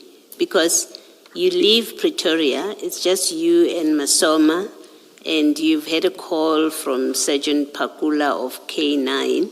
You are going to a scene. You've been given a scene, so we know that the truck has stopped by the time you leave Pretoria. The truck has been stopped. It's in Egerton at a specific location. That's where you are headed to. You do not summon anyone to come and assist you with the operation. Who is we? We are going to execute and then report afterwards. Who are you going to execute this with? No. Commissioner, when we left, it was not for execution. Was to check and verify. It's like it was information checking. But when we got there, it was explained that it is the same quantity as Masoma received the message. And while Warrant Officer Pakula was briefing me, what normally happens after he has briefed me, it's when everything will be dealt with, asking who have you called, who's outstanding, that could be called. The role players needed, necessary. So if it is to go and verify and you arrive at the scene, what makes you say this is your drugs under your inquiry number 2020, if you are still going to be verifying? Because at that point, you see, if it's sorry, really let me explain. You leave Pretoria, you now say you didn't know that this is your inquiry number case. You were going to verify. That's why you are without people. You haven't summoned anyone to go and do an operation with you. You get there, Yes. You speak only to Pakula, and the next thing you say is, this is my scene. When Khan arrives, you've decided this is my scene, when in fact you haven't verified that there's drugs or these black bags. At that point, it's just black bags on the back of a van that are there, and you've been told they come from Durban. You haven't verified anything. So we are back at which point are you in a position to assert that this is your scene? If you are still going to be, you go there and arrive to verify. And I want to suggest to you that you knew exactly what it was. That's why you were able to assert yourself and say, this is my scene. It's because you've been told what's in there.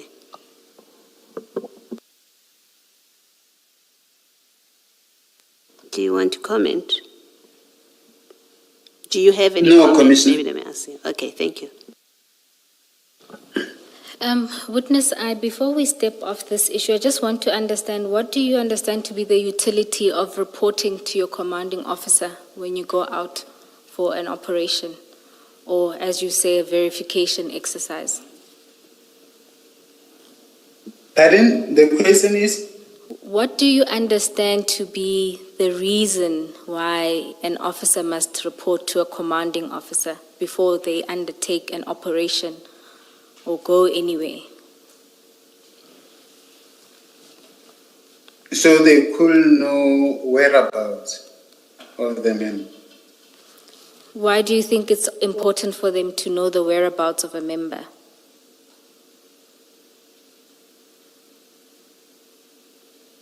No, so they could account where the member is. Yes, and now do you see the difficulties when officers go to do operations or verification exercises without telling their commanding officers? Yes. And Is there anything that prevented you from telling, I think it's Brigadier Siobe, Colonel Siobe, or whoever was your immediate superior at that time that you reported to say to them, I'm out of the office, I'm following a lead, without disclosing what it is? Why could you not do that? If you accept that the reason that someone else in your office and your superior should know where you are is so that your movements are accounted for, why could you not, and why did you not say, I'm following on a lead and I'll report to you later?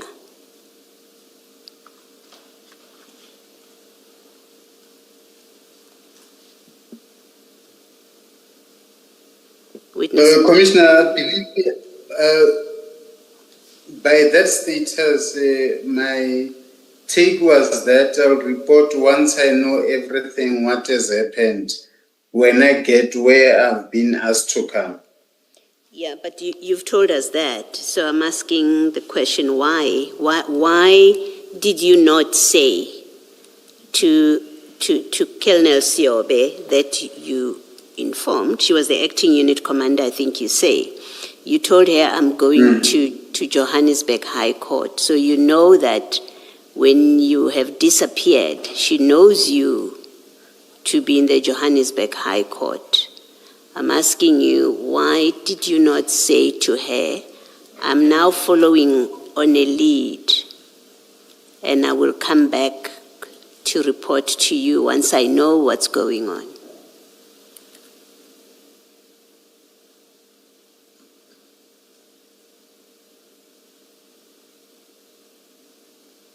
I should have done that, Commissioner. Thank you. And then, Witness I, in your exchange with Commissioner Baloyi, you said that you needed to verify because you then confirmed the quantity of the drugs once you were there. But this is different from what you said in your statement. There you said that you knew the quantity before, and it is this quantity that led you to believe that it's the same inquiry.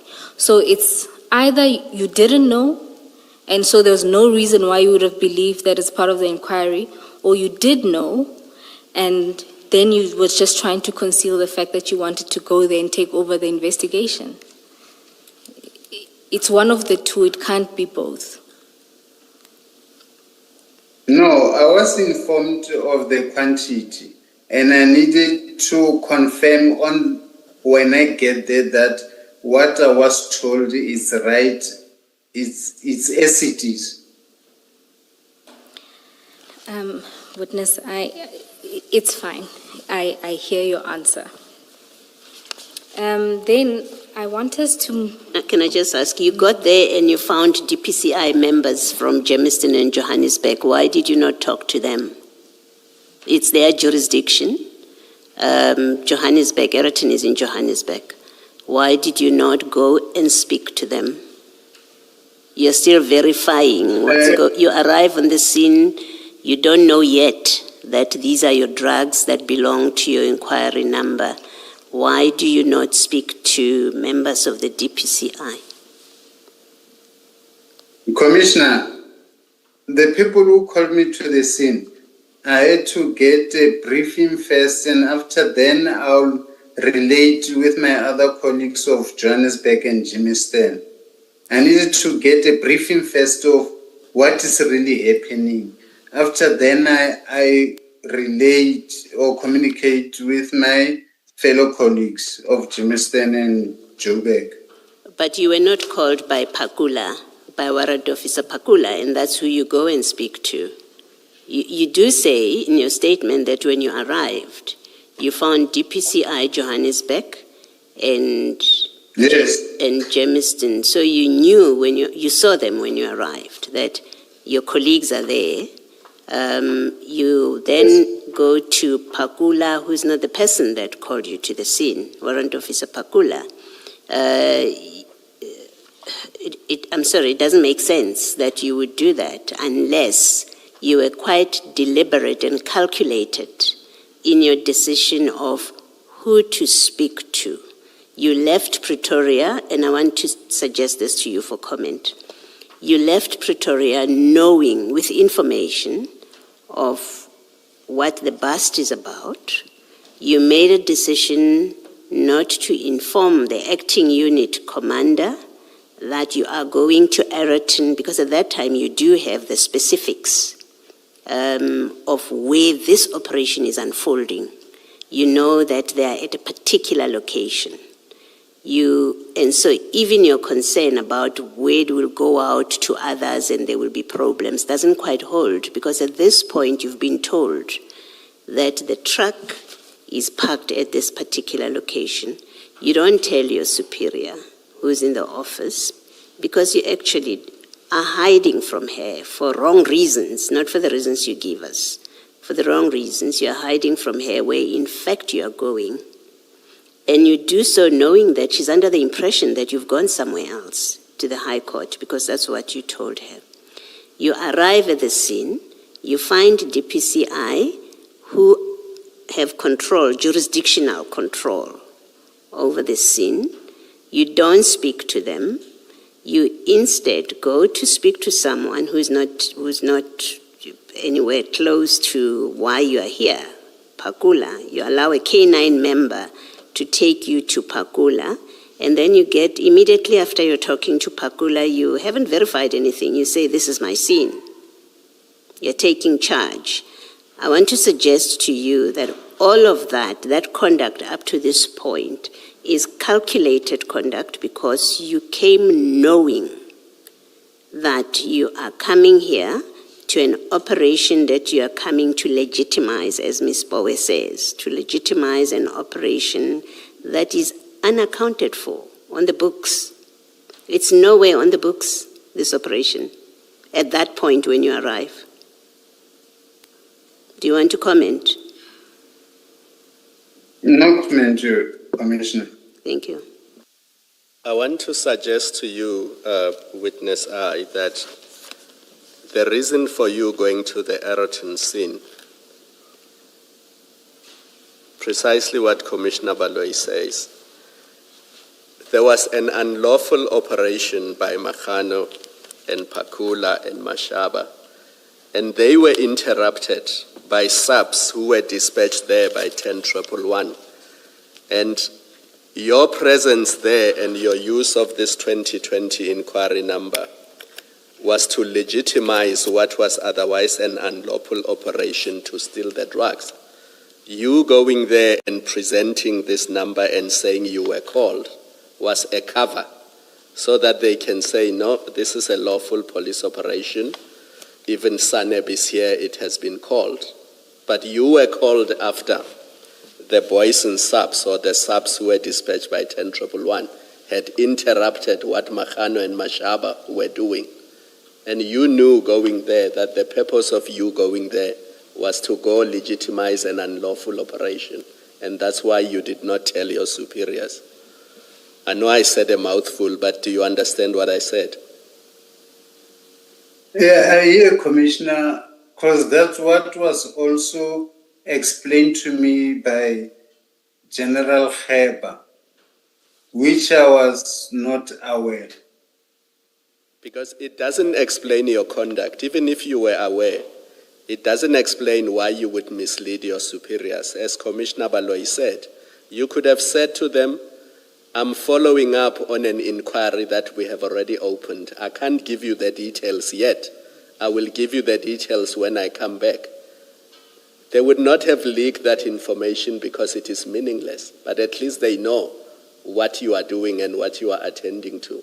But saying to them that you are going to the High Court on a personal matter when you knew that that was not true, even if the call came after you had told your superior, nothing stopped you before leaving to say to them, I'm no longer going to the High Court.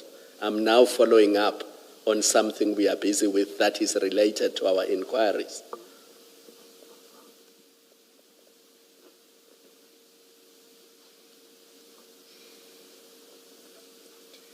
Do you follow that? I follow, Commissioner. Thank you. And you can comment if you want, or if it's clear to you. I'm going to leave it at that.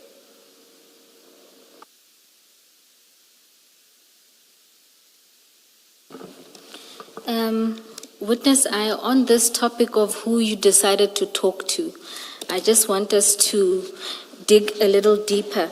Now, Commissioner Baloyi asked you about DPCI. Now, we know from testimony that there were multiple other units at the scene. This included Boyson's police, it included members of the flying squad, and various others, including, I think there was an officer recorded, so I'm not even sure where that officer is from. Why didn't you speak to all the other officers?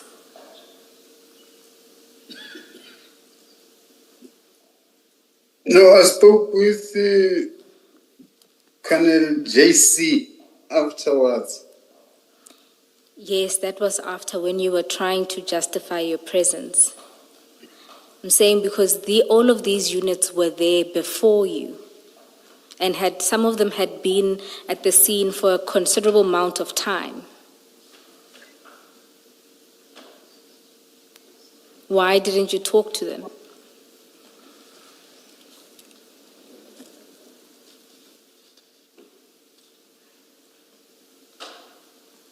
Witness I? Yes, Commissioner. Do you need me to repeat the question, or you just don't have an answer? Yes. Yes, repeat the question. The question is, these officers, at least Boyson's and Flying Squad, were at the scene for a considerable amount of time, and yet them you didn't speak to as well. Why is that? Remember when I got to the scene, Sergeant Pakula took me, as I arrived, Sergeant Pakula came and took me to Warrant Officer Pakula. Yes. And then the other was whom I did see, I spoke with them afterwards, like Colonel JC. Yes, but those you were talking to because you were trying to justify your presence at the scene, not to understand the scene. But it's okay, let's deal with who you did talk to. Now, if you look at that composition of the team, surely it should have aroused some suspicion. The first person you speak to is the K9 unit who takes you to Sergeant Pakula, who is a member of NINO based in Pretoria. He's there accompanied by Sergeant Mahani. He's a desk policeman from Zonke Sizwe. And the third person there is Chief Mashaba, who is a traffic officer. And those were the three people you got the briefing from, who by all accounts should not have been there. You were saying no? I got a briefing from Pakula only. He's the one who was briefing me. Warrant Officer Pakula. The point still stands. He's equally an unlikely suspect to be there.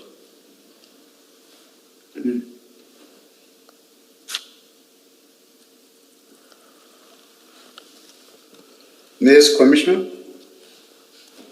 All right.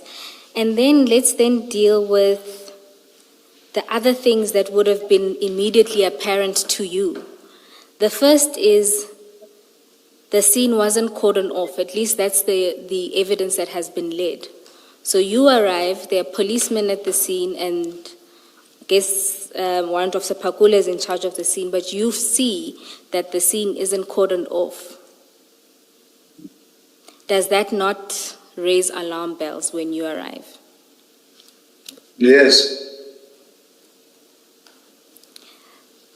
And what do you do about that?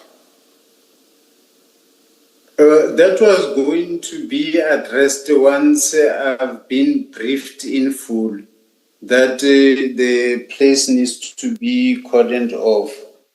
Even with the bags in a police baggie, as I ask, why are they inside the baggie, not the truck? And the responder got, once briefing has been done, I was going to request whoever who moved them to make a statement to that effect on why was it moved from the truck to the baggie.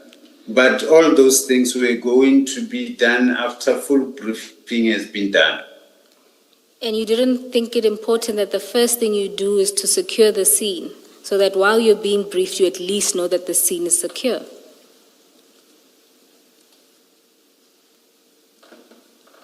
No, I needed to get full briefing before I could act on anything. You needed a full briefing even for things you could see are obviously wrong.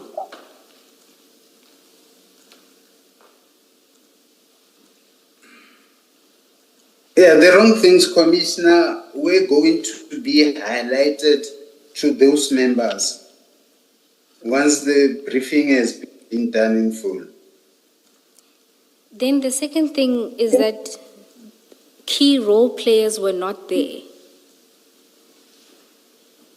Did that not also raise suspicion?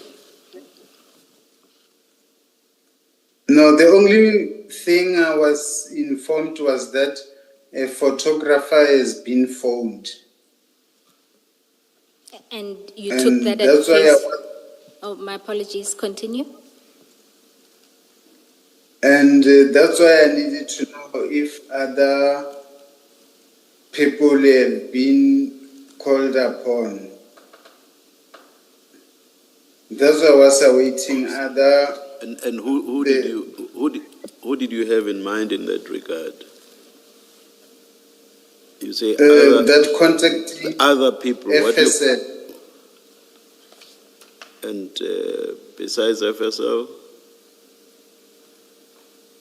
Because the dog was already there on the scene.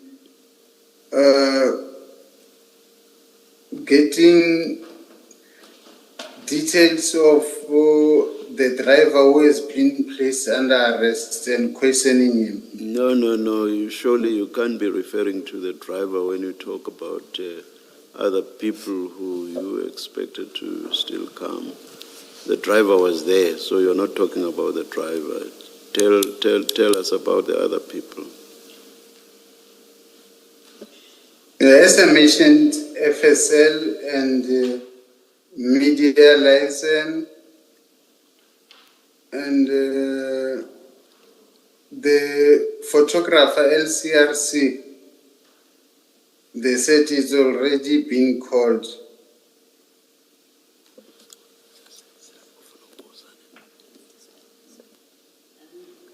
Witness you get there and you've got drugs that are in a van, which we know is unmarked.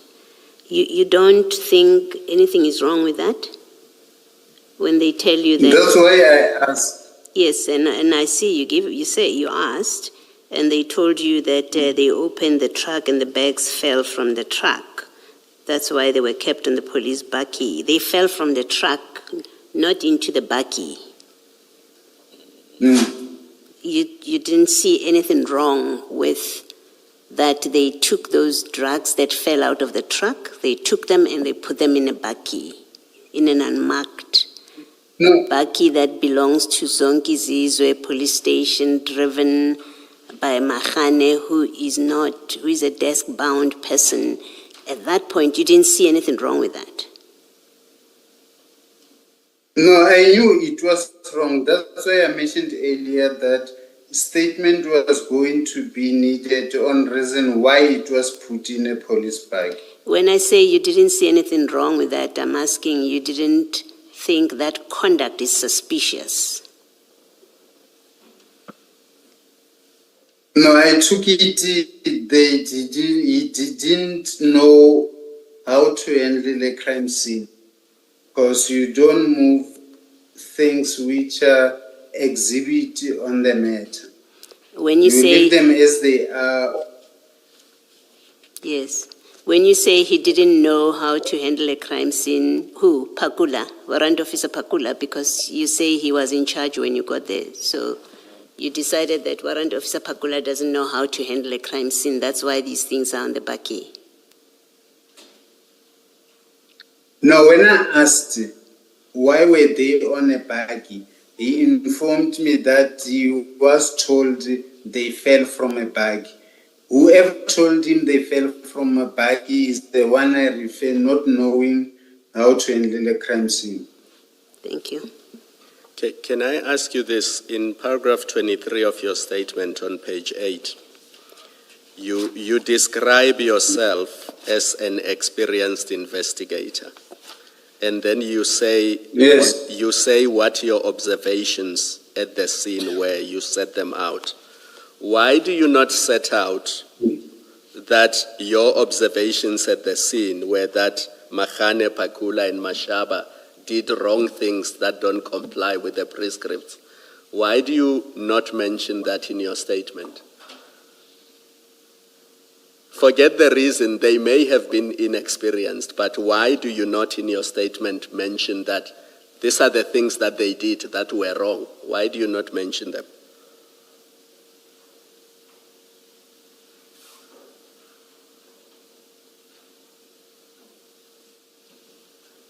I don't know, Commissioner, why I didn't mention that.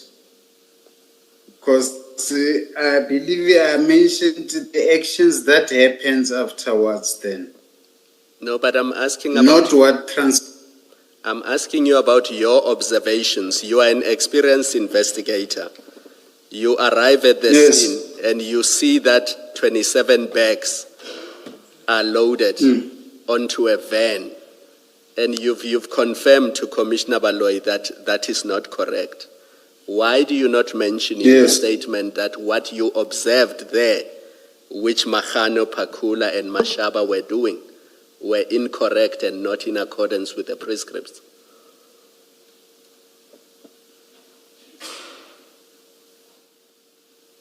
No, I don't know, Commissioner, why I didn't mention that. You see, this is what leads to the suspicion that you were going there to cover up for them. Because the next thing you say is you abuse the DPCI generals and the CI generals of rank abuse of power. That's what you say. You say, my observations at the scene indicated potential abuse of power and rank, and the reasons remain unclear. You are completely silent on the improper conduct of Mahane, Pakula, and Mashaba. In fact, you are the one who advises them to go to IPID and open a case. And that's how they end up opening a case. But you say nothing about their conduct. And thus you create the impression that their conduct was proper.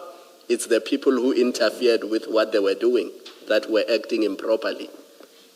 And the question is why? Why do you do that?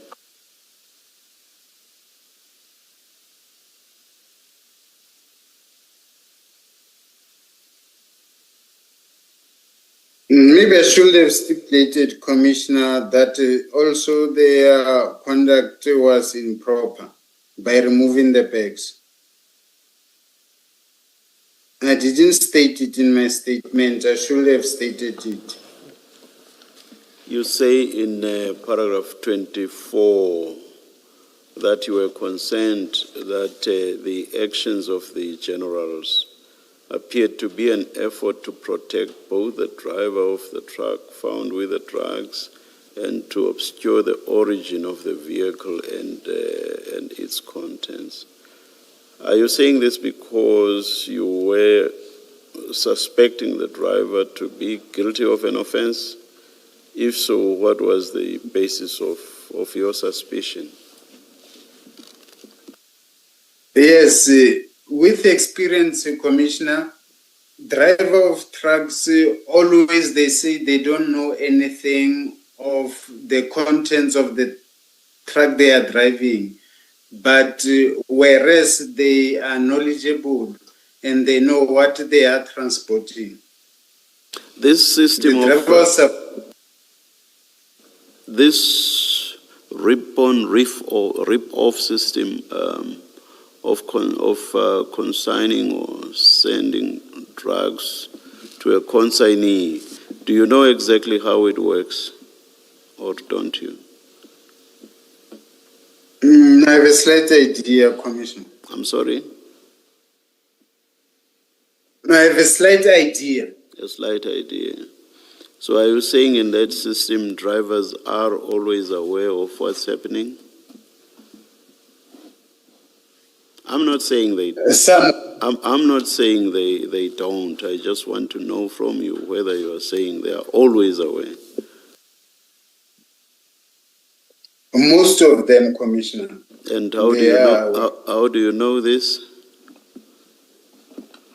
Because I think one question before you said that you know very little. I'm paraphrasing, of course.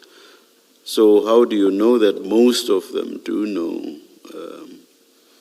that they are actually delivering, or the truck they are driving is transporting drugs being sent or consigned through the rip-on, rip-off system?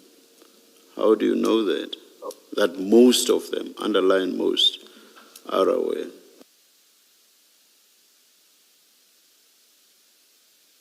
Yeah, in that they pretend as if they are not knowledgeable, whereas they are.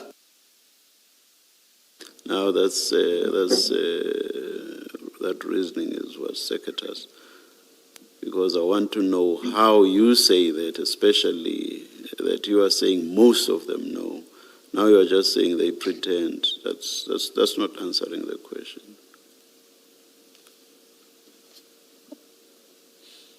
Why and how?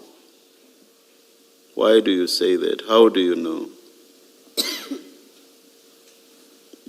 My sense is that you don't have much experience with the rip-on, rip-off system. So how do you say, am I wrong that you don't have much experience with it? Yes, Commissioner. You do not? Yes. Now, how can you say that most of the drivers in this system, all manner of conveyance, do know, that is the drivers, do know? How do you say that? You've not answered that question yet. Bear in mind that you say that you have very little experience of this.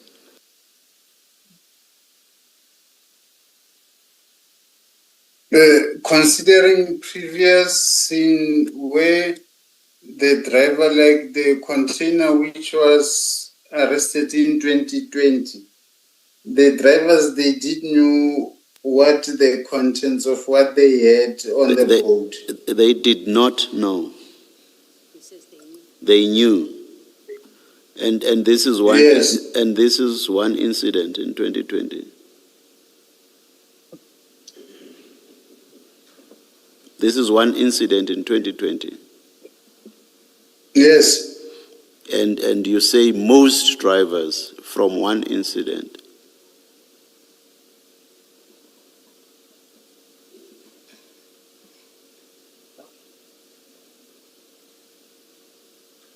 Is that how you draw your inference? Or maybe I should not have mentioned most. I should have said some. no, no, no, not even some. All you know is this one driver.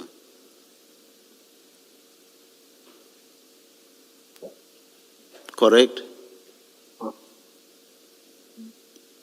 Is that correct, witness I? Yes, Commissioner. Thank you.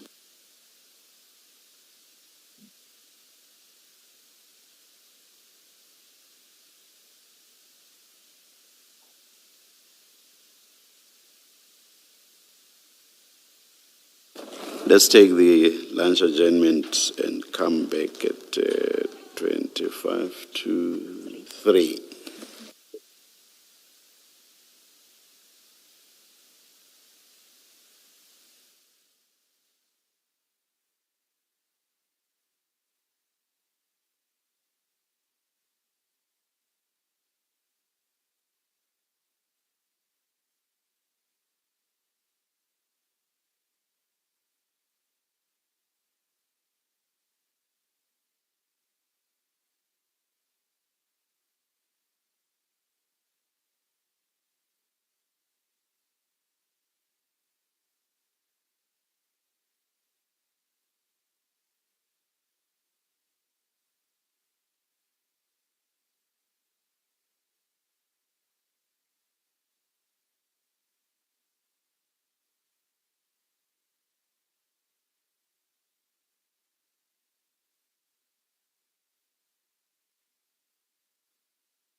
14:34, we are ready to resume. Please switch off your devices. Thank you.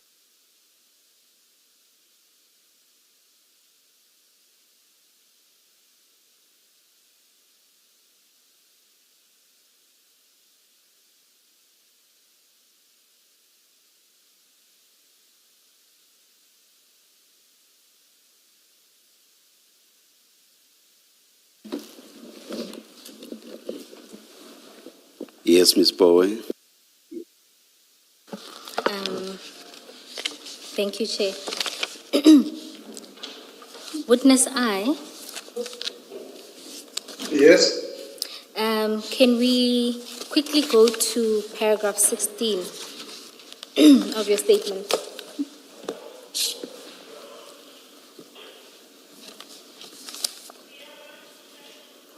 Yes. Now, you testified, and at paragraph 16 onwards, you mount quite an attack on what General Khan did when he got to the scene. But if regard is had to his complete explanation, he engaged with everyone at the scene prior to making decisions or issuing instructions, as it were. And I want us to just quickly have regard to what he did once he got to the scene. If we can go to his statement, it's page 63.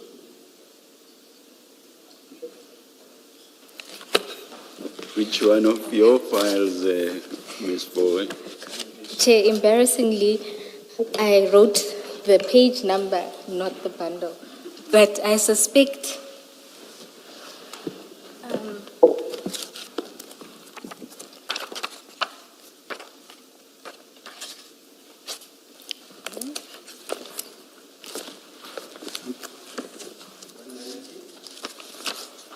$190.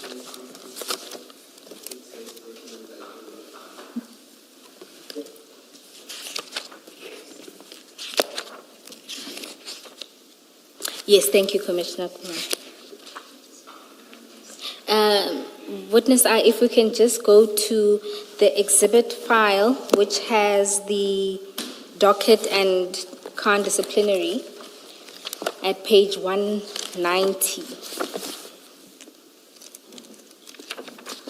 Which page? Page 100 and, it starts at page 190, but if we can go to page 191, because that's where I think he starts dealing with what transpired.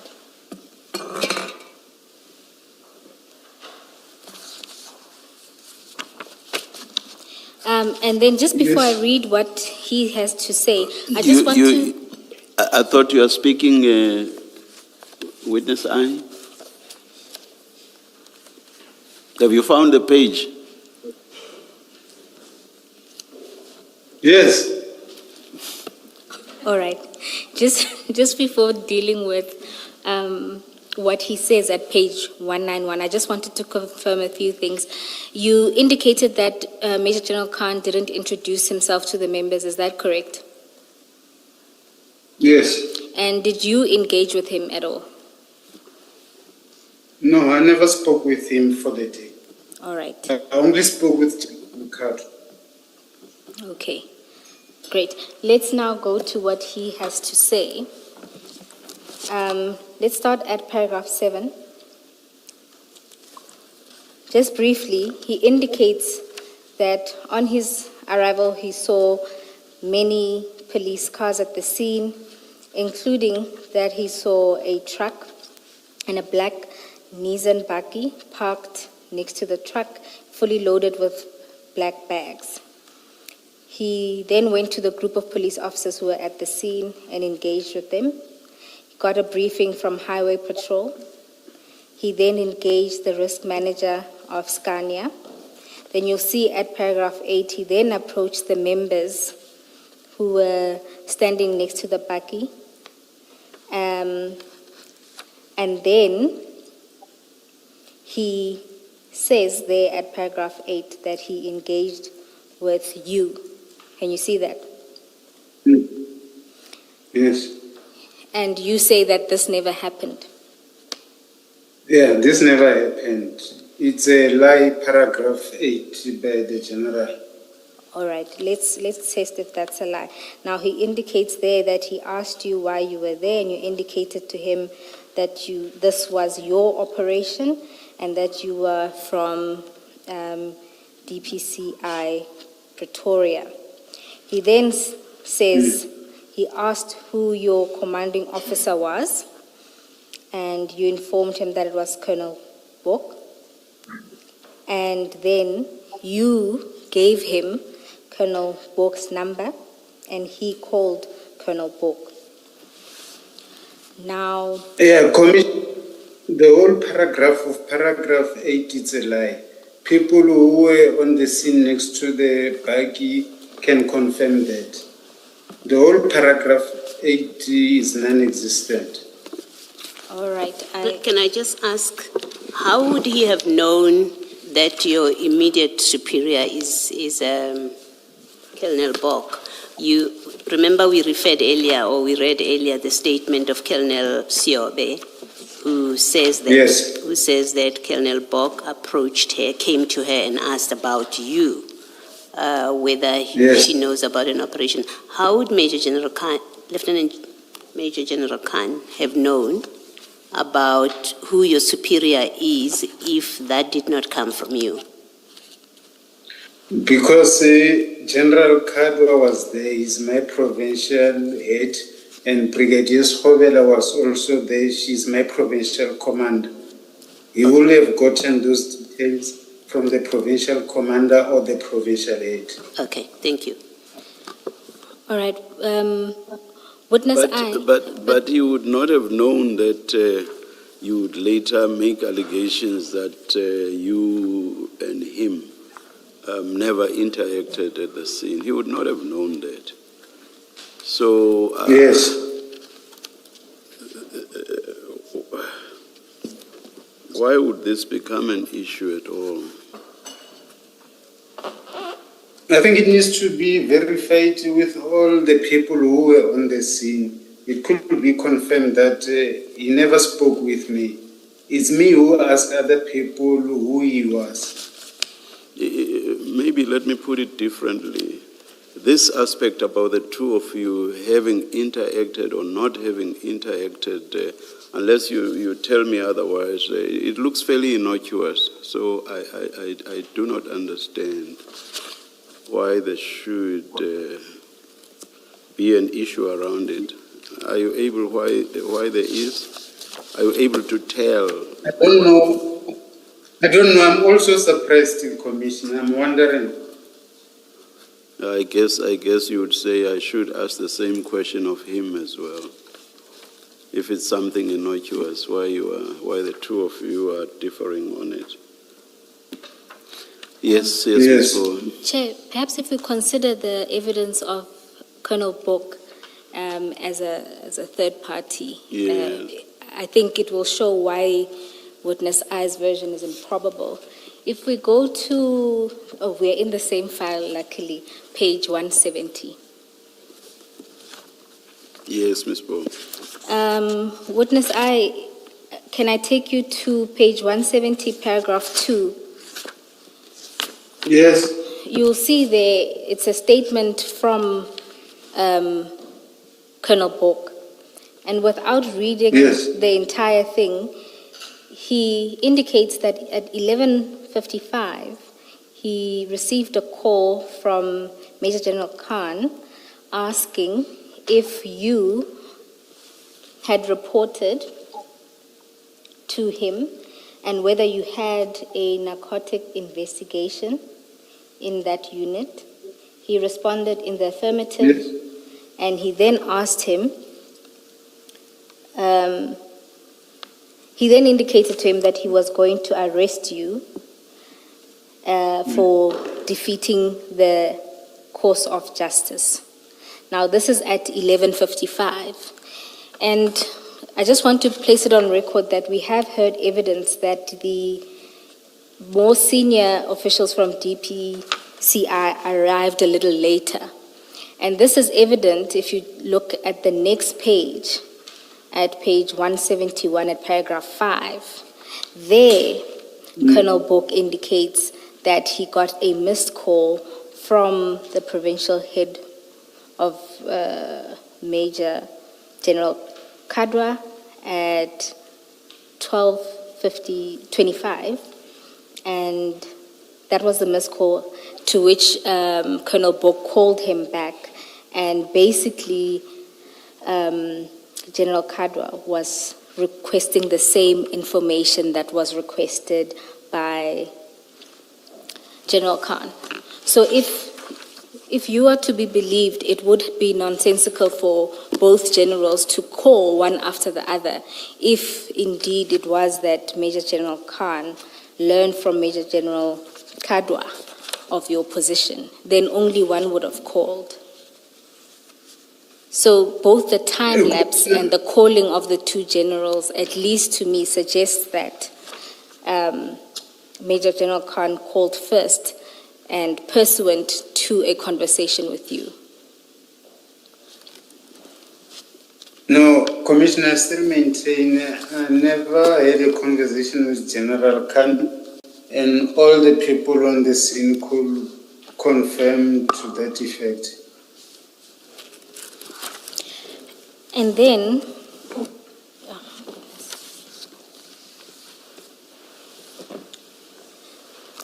if we go back to General Khan's statement,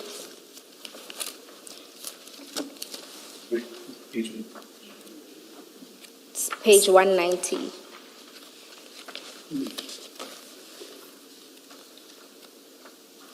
Yes. You will see he indicates that after his engagement with you and having called Colonel Bok, he went on to call each one of the commanding officers of the other people at the scene to ascertain whether or not they had operations. And there he learned that none of them had told their commanding officers. That's at paragraph 9 on page 192. Thereafter, it's when he decided that, look, this needs further investigation, and handed over the scene to Major General Kadwa.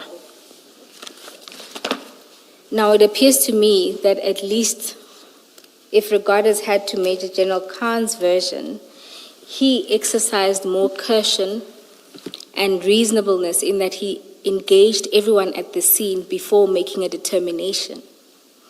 And even when he considered the actions and just the fact that those 3 officers were present, he could see there was something wrong. Yet you don't seem to share that view. What's your comment to that? The fact that he never contacted me and he alleged he spoke with me, that's what I don't agree with. And other than that, do you accept that his conduct was reasonable?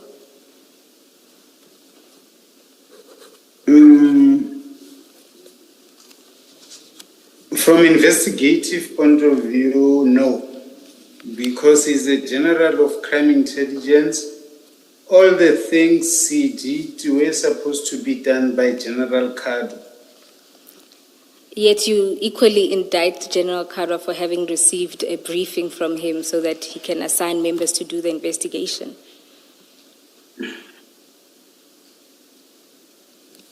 Pardon? I'm saying that you say those things ought to have been done by General Kadwa, yet you indict him for having been briefed by Major General Khan and then assigning people to deal with that investigation. No, Commissioner. The thing is, General Khan came to the scene and took over the scene and gave instructions.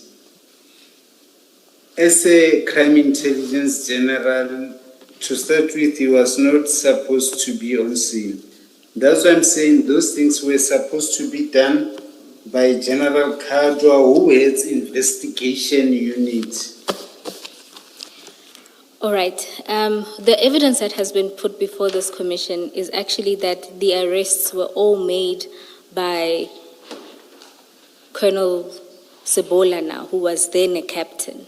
So Major General Khan didn't arrest anyone. But he gave instructions. He gave instructions to who? He was speaking aloud. I don't know to whom specifically he was instructing. Maybe those members of organized crime, Jimmy Stan and Joburg. Yes, and the version of the organized crime, Jemiston, is that they took over the scene and they effected the arrests, they collected the exhibits. So they took over the scene and conducted all of those things that you accuse General Khan of having done. Can we just, this witness may not be aware. The directors of the company, Yellow Jersey Logistics, which is the company that was transporting this container to Scania in Eraton, they say, and you see that in 145 of the same bundle, they say Mashaba and Mukhane introduced themselves as crime intelligence. Were you aware of that? No, I'm not, Commissioner. Now, can you blame a crime intelligence general for going to the scene when he is told that there are people who are impersonating crime intelligence and conducting a drug bust in Ireton? Now that you know those facts, can you blame a crime intelligence general for going to a crime scene if there's information received that there are people impersonating crime intelligence who are conducting a drug operation? No, Commissioner. So you will withdraw the statement that he was not supposed to be there? Okay, Commissioner. Please look at page 145, paragraph 3. Yeah, I'm having a look at it. This is the statement of the operations director at Yellow Jersey. You see, he says while he was at home preparing to go to work, Hardas, their intermodal director, gave him a call stating that there are people from crime intelligence here asking to open the container, and he asked if that was normal. Do you see that? Yeah, I see it, Commissioner. And those people are Mokhano and Mashaba. And we know that Mashaba is not from crime intelligence. He's a traffic officer from Citibank. And we know that, Mashaba. And we know that Mokhano is a SIMA analyst based in Zonkizizwe. He's not crime intelligence. Even if he was crime intelligence, he's not operational. He's desk-based. So he would have no business asking to open containers. Now that you know those facts, do you still say it was improper for a crime intelligence general to be called to the scene to see what's going on? No, I was not aware of this. Thank you. Just on the back of that, now that you know you've heard this, which you say you were not aware of, that Mokhano and Mashaba misrepresented themselves as crime intelligence officers, you know that now. Do you accept that that alone is suspicious, makes their conduct suspicious? Yes, Commissioner. You accept that? Yes, Commissioner. Okay. Thank you. Witness, I'm going to move on quickly to, I think it's the end of paragraph 22 of your statement, where you talk about 22. But yes. the end of paragraph 22 on page 8, where you indicate that you learned from Sergeant Pakula that the quantities of exhibits collected from the scene were different, and instead the block of bricks were less by 100. Evidence has been presented to this commission that that is untrue. And in fact, what happened was that there were more bricks that ultimately were reported to FSL than what was recorded on the scene. And the difference was 15 blocks. Yeah, I learned that from here, Commissioner, yes. Right, so that's also incorrect. Now, if we move on, and on the back of the discussions you had with both Commissioners Baloyi and Kumalo, do you accept that the indictment that you launch on Generals Kadwa and Khan, where you say on the day in question it's evident that those individuals were acting above the law, that that is an unfair criticism on the two generals? Yeah, having learned what now is presented, yes, I agree, Commissioner.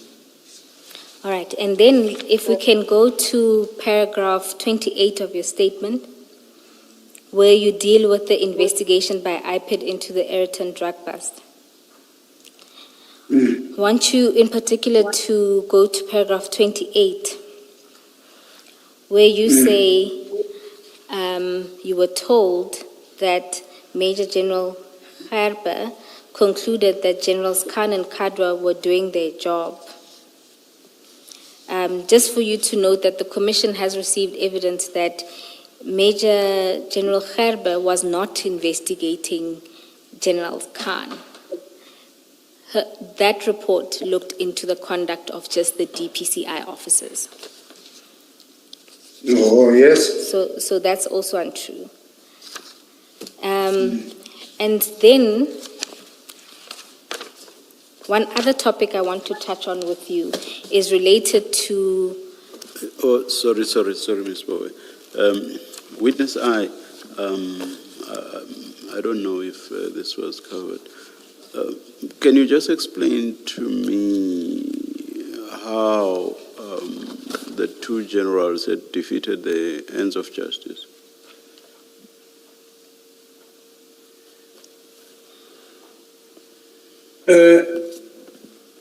Firstly, with General Khan, as is now highlighted to me, his presence, how did it come about, which I was not aware of.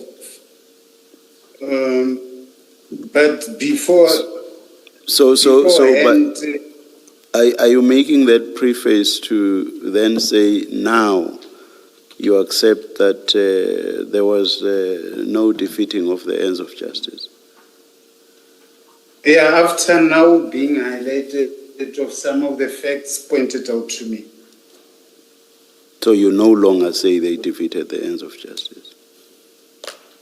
Yes. All right, thank you. Yes, Ms. Bowen. All right, now I want us to deal with the events around the meeting of 29 January 2025 at page 10 of your statement.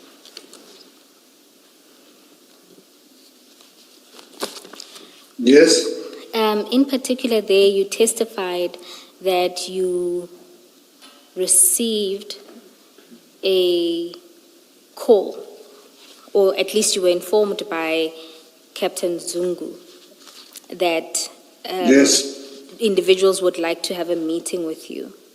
And yes, when I asked you what role did Mr. Madlanga play in this exercise, you indicated that he didn't play a direct role. Instead, you were called by Captain Zungu. Is that correct? yes. Now, I just want us to go to page, it's CJC 220, page 226 of the file 2 of the Stain exhibits. CJC? Just go to page 226 of file 2.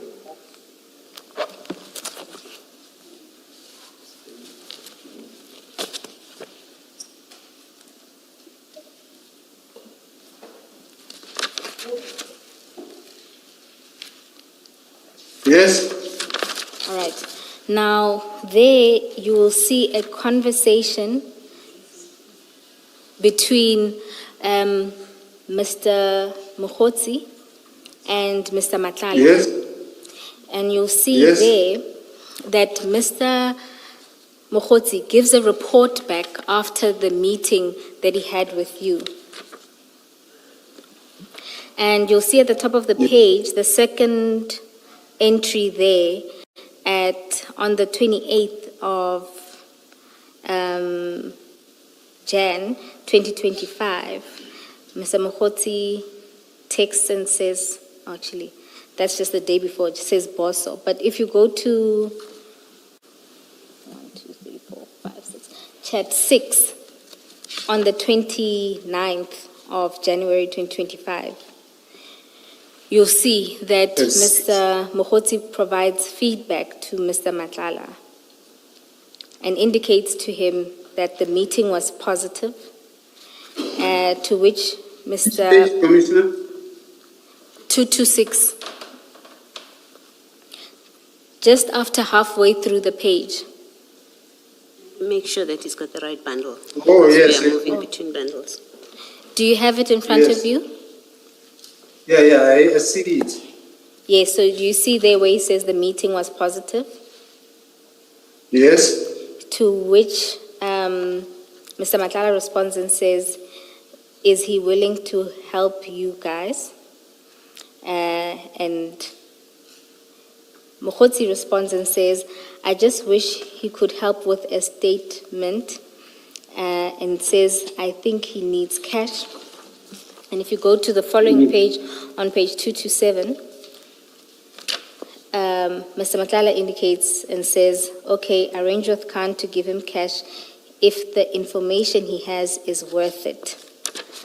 Now, Mr. Mokgotsi testified before this commission and indicated that it was Mr. Matlala who made that introduction between you and Mr.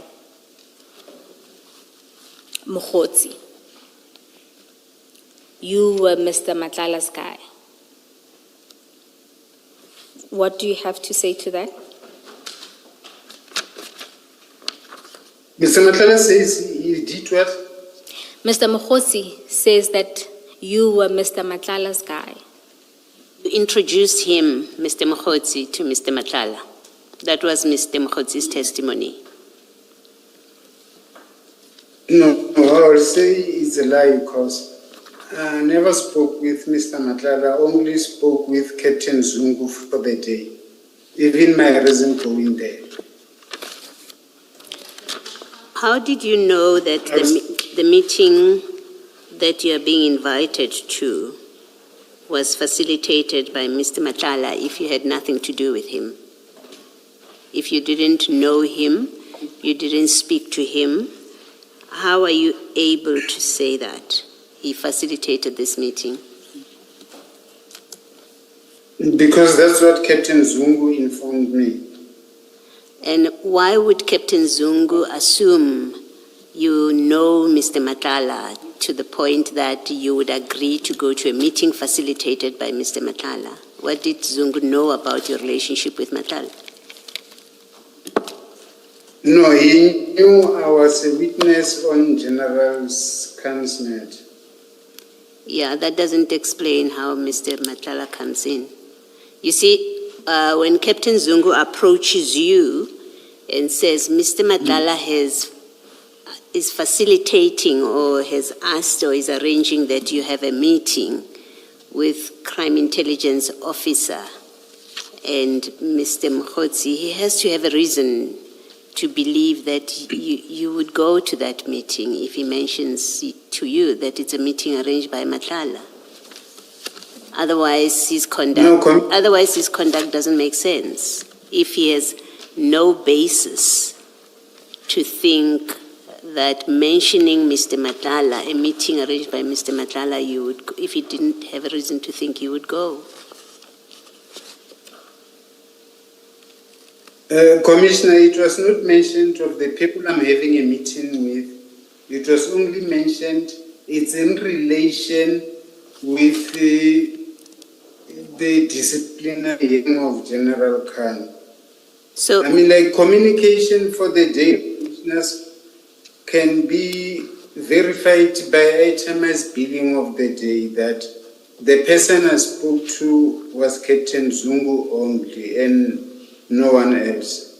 yes, even if we accept that, and let's say for my discussion with you, I accept that Captain Zungu is the one that contacted you. He would have told you that the meeting is facilitated by Mr. Madlanga, right? That's why you say it in your statement. Yes.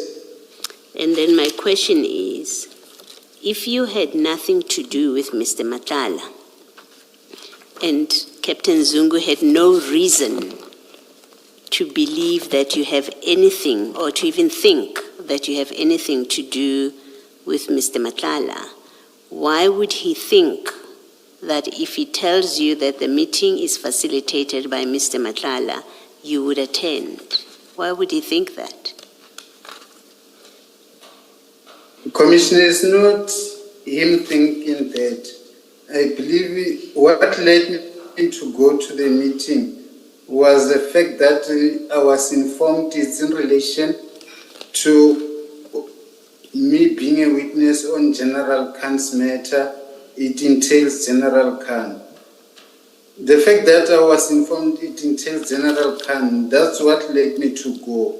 If maybe I was told, go attend the meeting, it's in relation to some other guy, just name a person, I wouldn't have gone. What asked me to go was that it's in relation with General Khan, and I needed to get more info on what is it in respect of General Khan. Yes. Since I'm a witness on his matter.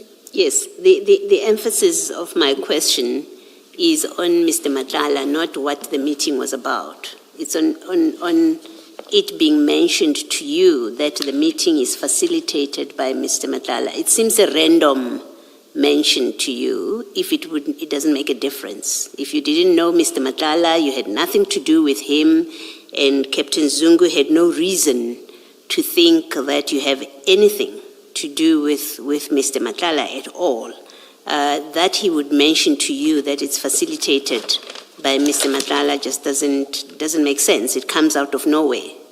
And I want to suggest to you that he mentioned it because he knows that you have something to do with Mr. Madlanga. That's why he tells you it is a meeting arranged by Mr. Madlanga. It's because he knows that you know who Madlanga is, you have something to do with it. And you will go to a meeting when he tells you that Mr. Madlanga is involved with arranging that meeting. So what I'm putting to you is I think you're not being frank with us in your representing an arm's length relationship with Mr. Madlanga. You actually do and did, as at that time of the meeting, had a much closer interaction with him than what you are representing to us. Do you want to comment?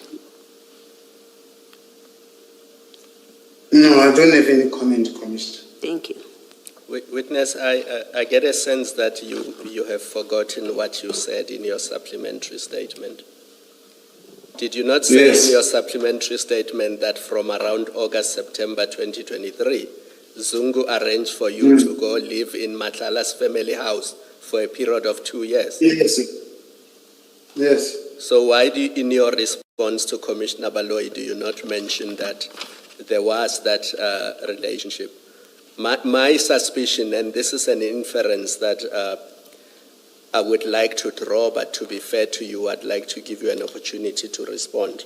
From the facts you have given us, it seems to us that you were grateful to Mr. Madlanga for having provided you security and accommodation for 2 years, and now he wanted a favor from you, and you were willing to do a favor from him.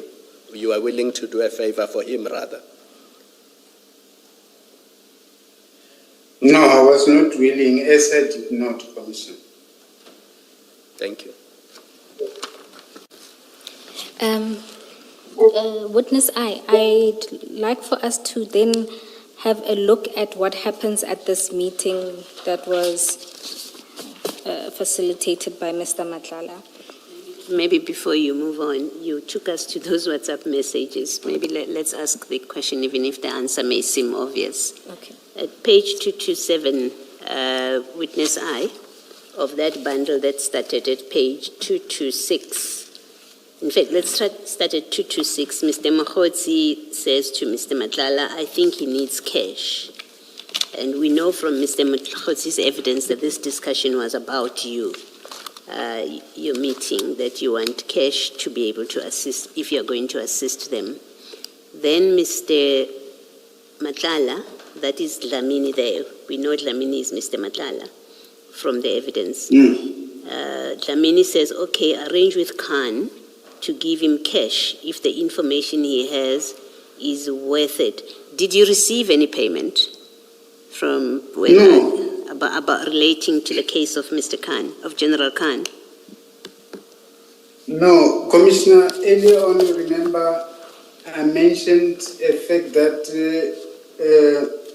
transcripts of the recording have been contaminated with, as they don't reflect truly what has happened. I never received any cash. I was awaiting the CI guy and Brown to contact me to bring the bag as they promised so I could arrest them. But the fact of those, they don't reflect it. That's why I say the recording was contaminated. Only what is displayed is what benefits them. And maybe just to confirm, where there is reference to a bag in the transcript, is that a reference to money? Yeah, yes, when they informed me. All right, thank you. Thanks, Commissioner. Thank you, Ms. Burke. Witness I, if we can then turn to, maybe perhaps before we deal with the transcript, just to note at paragraph 220, no, page 220 of the same bundle, maybe 220.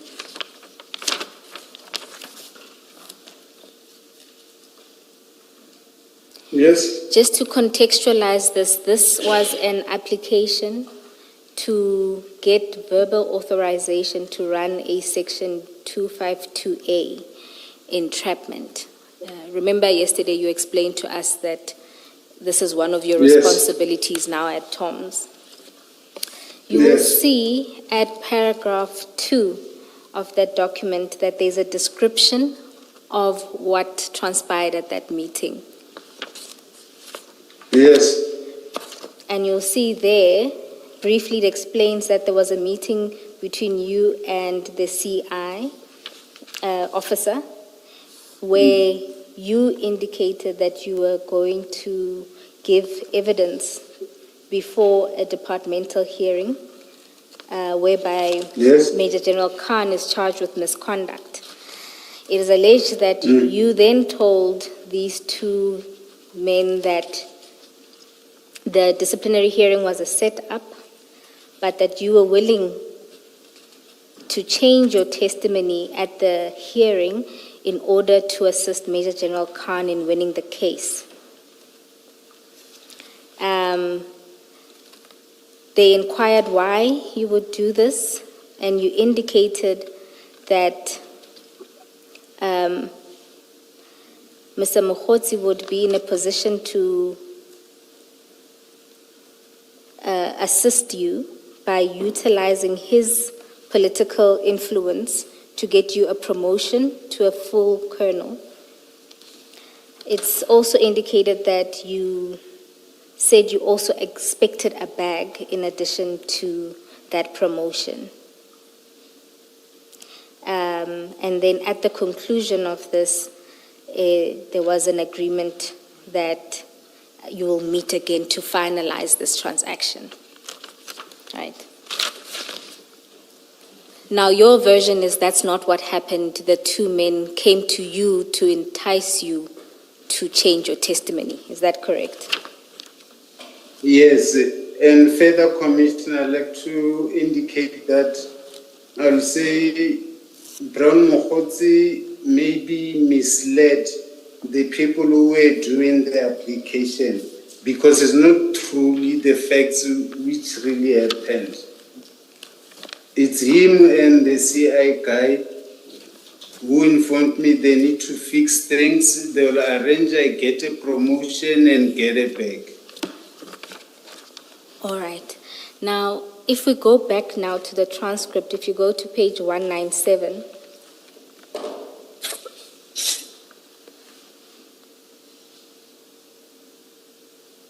you will see there, that's where the transcript starts. When the recording started, there was a discussion about a Brazilian shop somewhere in Rivonia.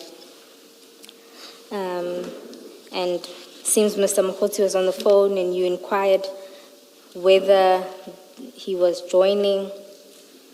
And just to remind everyone that man 1 is you, man 2 is a CI officer, and man 3 is Mr. Mokotsi. You'll see there, just towards the bottom of the page,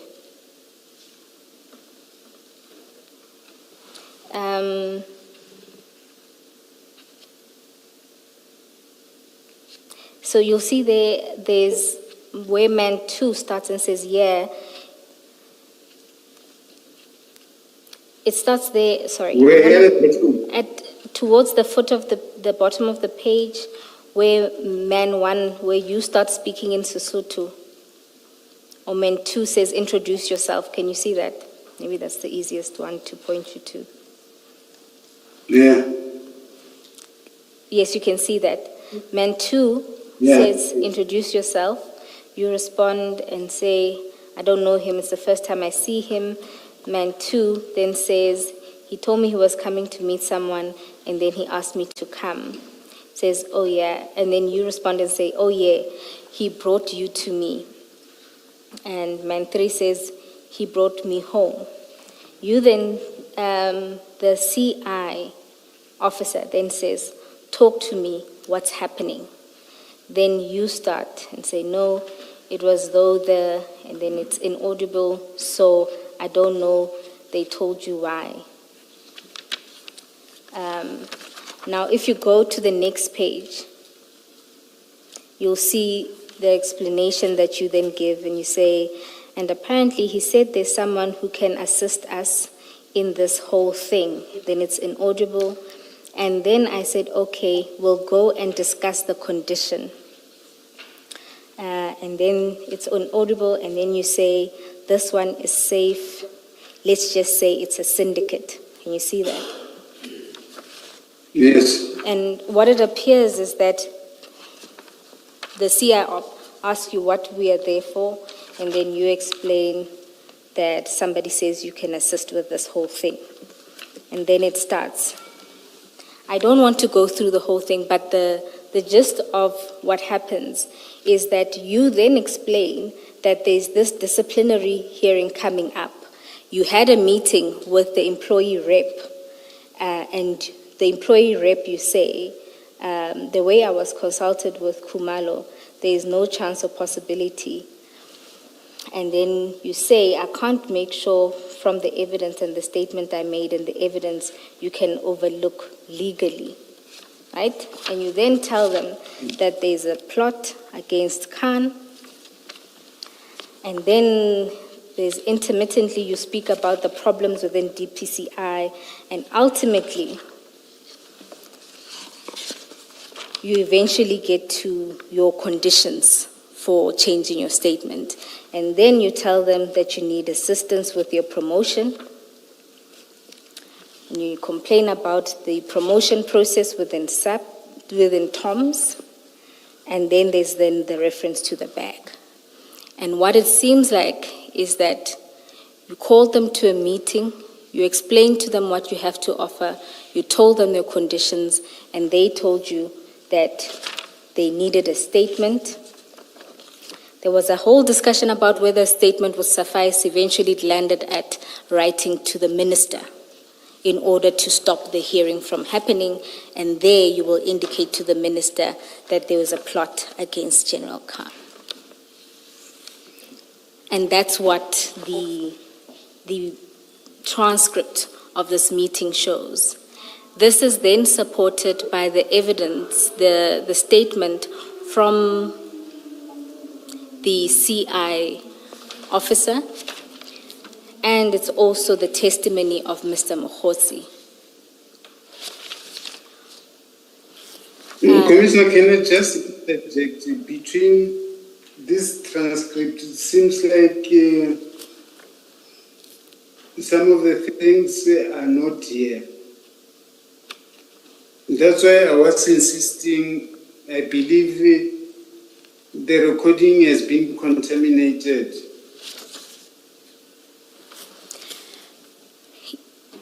Or manipulated, as it is. Because it's not fully everything as is indicated here. It seems like there's a selective things which have been put in here. Now, even accepting that the recording may be contaminated, you see, what happens after that meeting is that a proper inquiry is then registered to entrap you. And that suggests that they were trying to undertake now a legitimate operation. Whereas on your version, after they tried to bribe you, as it were, you don't do anything, nor do you register an inquiry. Do you understand the difficulty with your version? Yes. And what's worse, outside of reporting it, you reported to one person who you say wasn't part of the meeting. And that person, there's no affidavit or anything that he has filed to corroborate your version.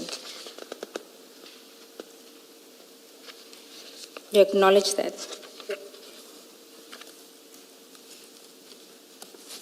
I'll say it's because it was never asked. If it could have been asked, it could have been provided. All right. Now... And can I continue? Yes, you can. And secondly, in respect of registering, remember as I told you that some of the things as you report them, they are being escalated further. Remember, if I reported this, it's very much obvious that it was going to get to General Khan's attention that I intend so that I could secure arrest of the two people.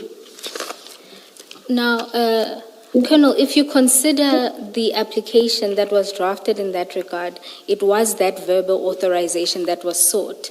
So you can get that quick authorization had you requested it, but you took no steps to do so. Commissioner, as I indicated that previously I did get authorization verbal. Telephonically, I explain everything. They say once the operation is completed, do paperwork. It has happened. So you mean for something else, not for this instance? Yes. Then I'm not sure how it helps your point.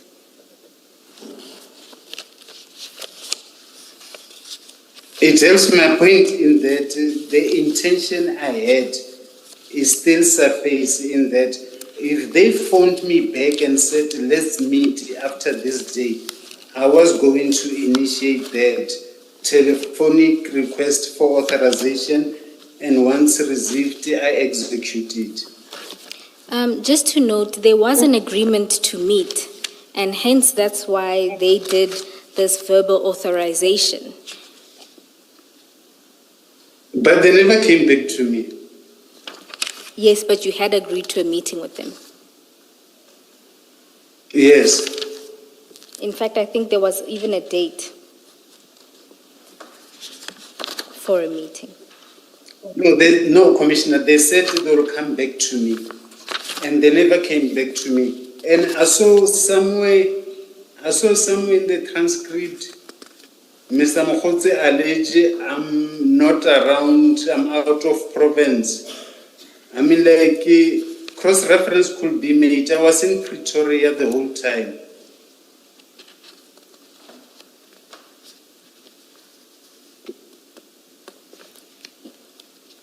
You were in Pretoria the whole time?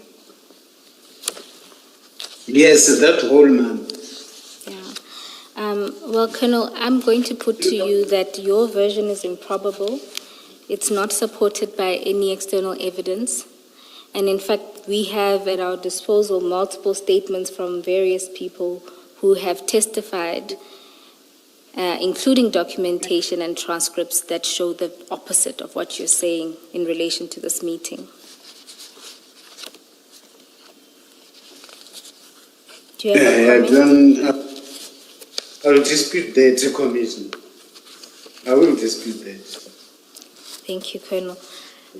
Commissioners, there are other topics that the witness covered, but I don't intend to go into those topics with this witness. Witness I, the same file on, it's file 2 on page 240.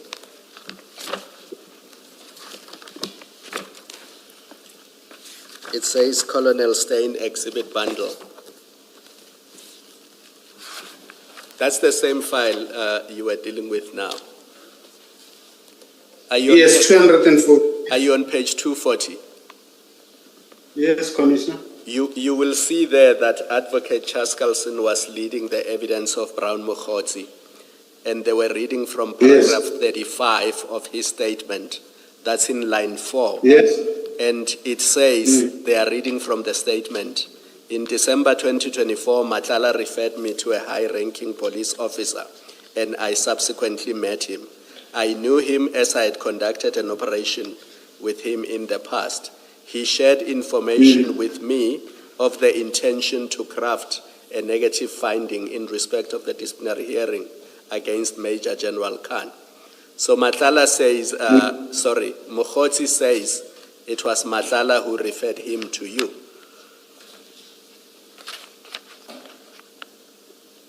Do you see that? The question, Commissioner? Say that again?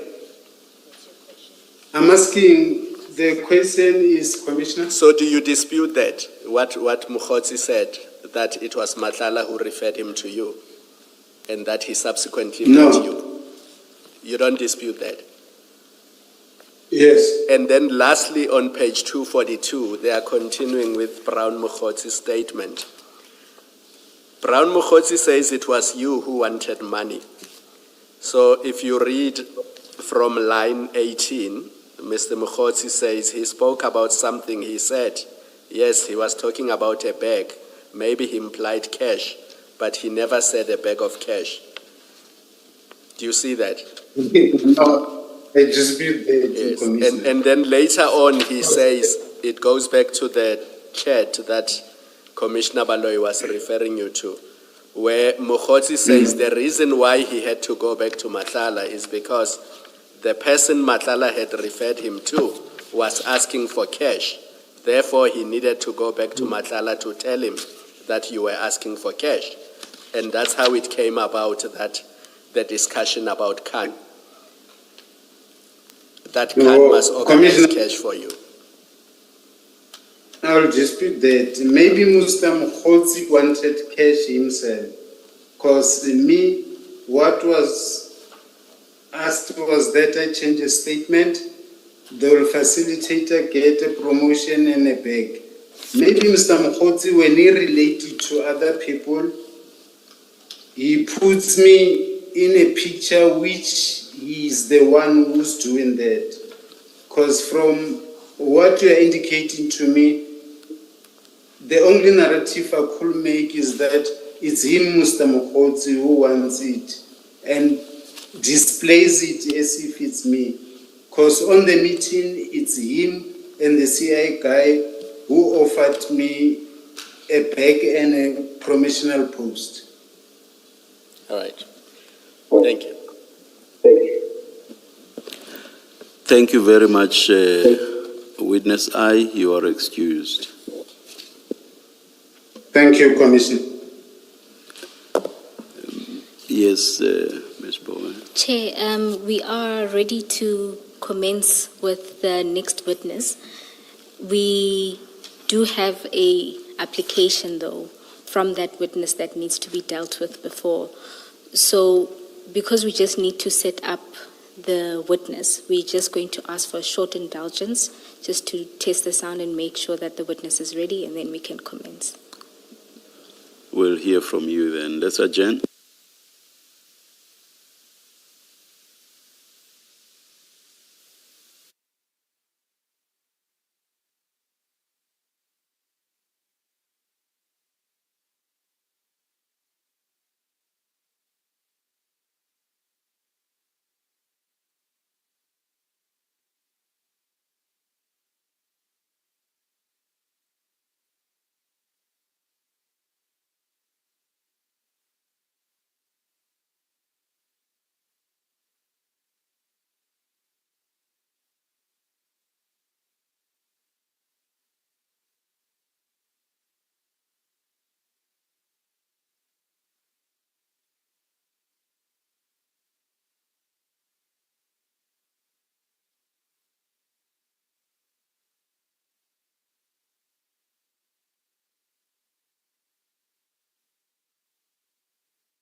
Cell phones off, please. Thank you.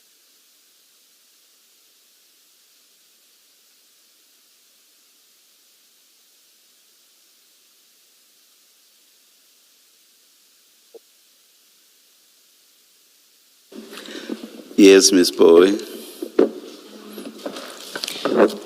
Commissioners, as mentioned before the adjournment, we do have an application by Chief Mashaba to be heard in partial camera. Chief Mashaba is here, but we have set him up remotely for purposes of moving this application. And depending on the Commission's ruling, there'll be a decision about how we proceed. Chief Mashaba is also unrepresented. However, there is a short application before the Commission setting out his reasons. He is also online to explain his reasons. Thank you.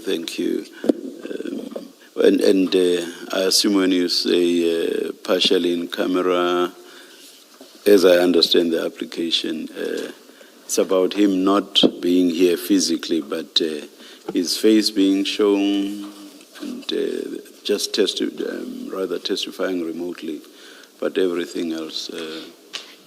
Chair, I think we will have to get clarity on Right. whether or not he wants his face shown. However, it's not an anonymity in the sense of his name or anything. All right. Good afternoon, Chief Mashaba. Good afternoon, Chair. Let's start perhaps right at the end. That is the issue I raised just now. Do you want your face not to be shown? Not to be shown, sir. Chair. All right, thank you. We have read your application. Can you please just state your basis very briefly on the understanding that we've read the application, but state why exactly you want to testify remotely and also in particular that your face not be shown? Chair, thank you. You don't have to mention your medical condition. Yes.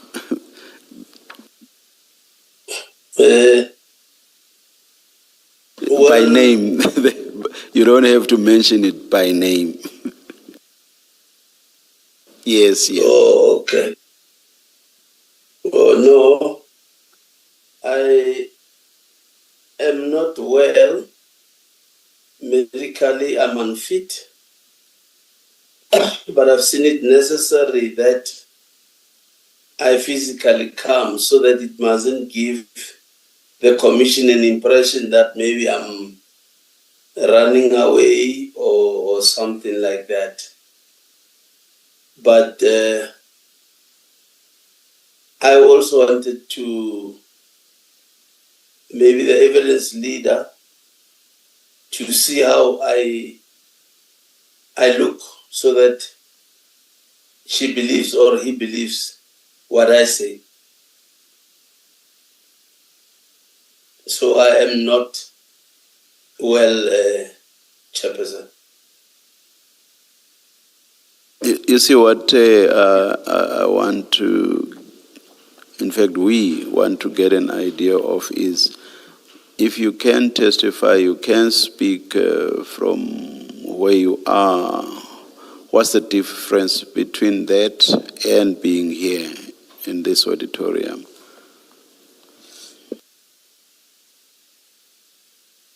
Well, if the chair see it fit, I can come. But No, I'm asking. Sorry, don't misunderstand me. I want you to explain at this stage.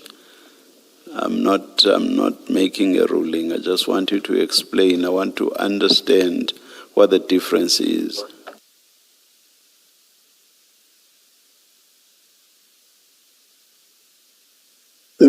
maybe rephrase the question, Chair. I'm saying,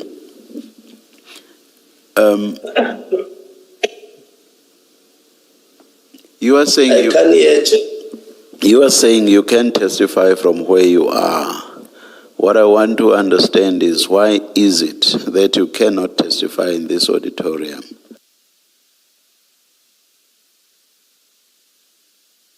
Well, I'm struggling to, I've got a short breath, and I'm struggling to also walk properly. Maybe that's the reason why I said I can. And I'm also coughing. So maybe that's the reason I said I cannot appear in this state. Anything else, Chief Mashaba? Other than that, no, there's no other reason, Chair.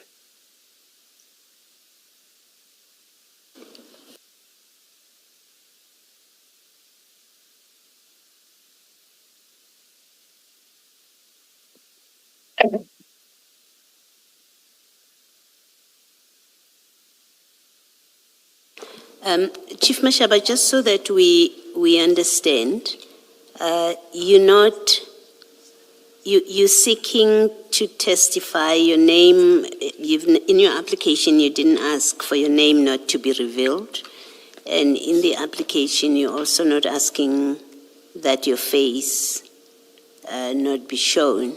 So am I correct to understand your application as being, you really are asking for a virtual hearing, that's all, instead of sitting in the auditorium? Yes, Chairperson. Okay, thank you. Something I forgot. Your medical certificate says, or rather, you are not well until 5 June 2026. Do you want to comment on that? Because ordinarily, if you were to make a request of this nature, perhaps we would, I hope I don't sound overly strict, we would have expected perhaps that you got another medical certificate going beyond 5 June. Did you want to comment on that? I actually thought after being discharged on the 1st, I will then monitor my health. If I come right, I will then come. If I not by right, I would have went back to hospital. But because I think this is part of the reasons, maybe it's stressing this thing, I said I want to get it over and done with. Oh, thank you, thank you.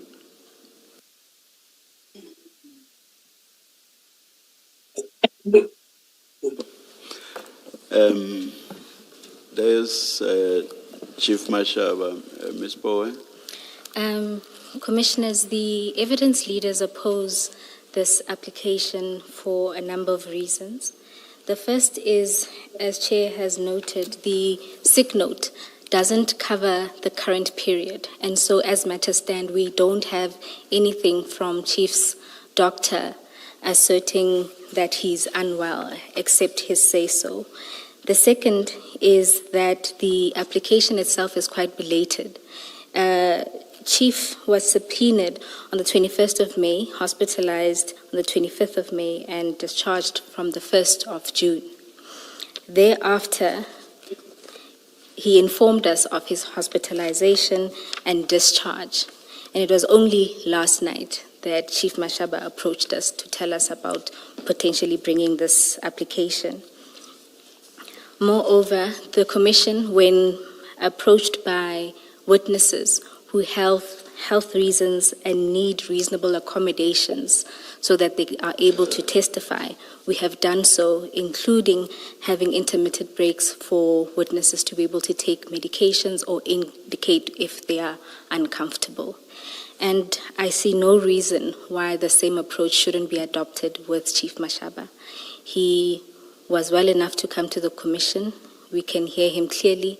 He can present himself to the stand, and if necessary, and there's evidence to that effect, he can be excused or the testimony can proceed through other means.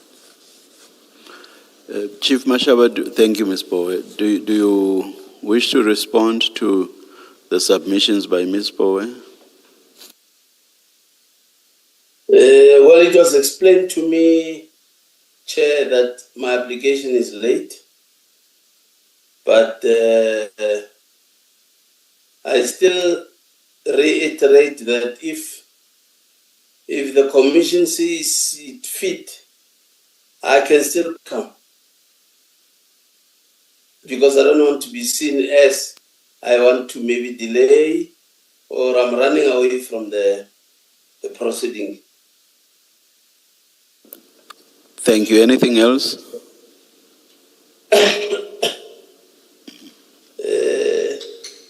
No, maybe to save time of the commission also, let me not go further. That's my submission for now.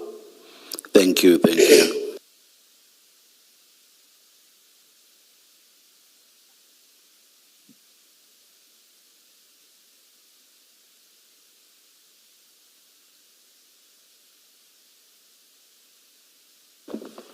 Let's adjourn. We'll indicate when we are ready.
Chief Mashaba, let me start by thanking you for stating in so many words that despite your application and what you are asking for, you are otherwise prepared to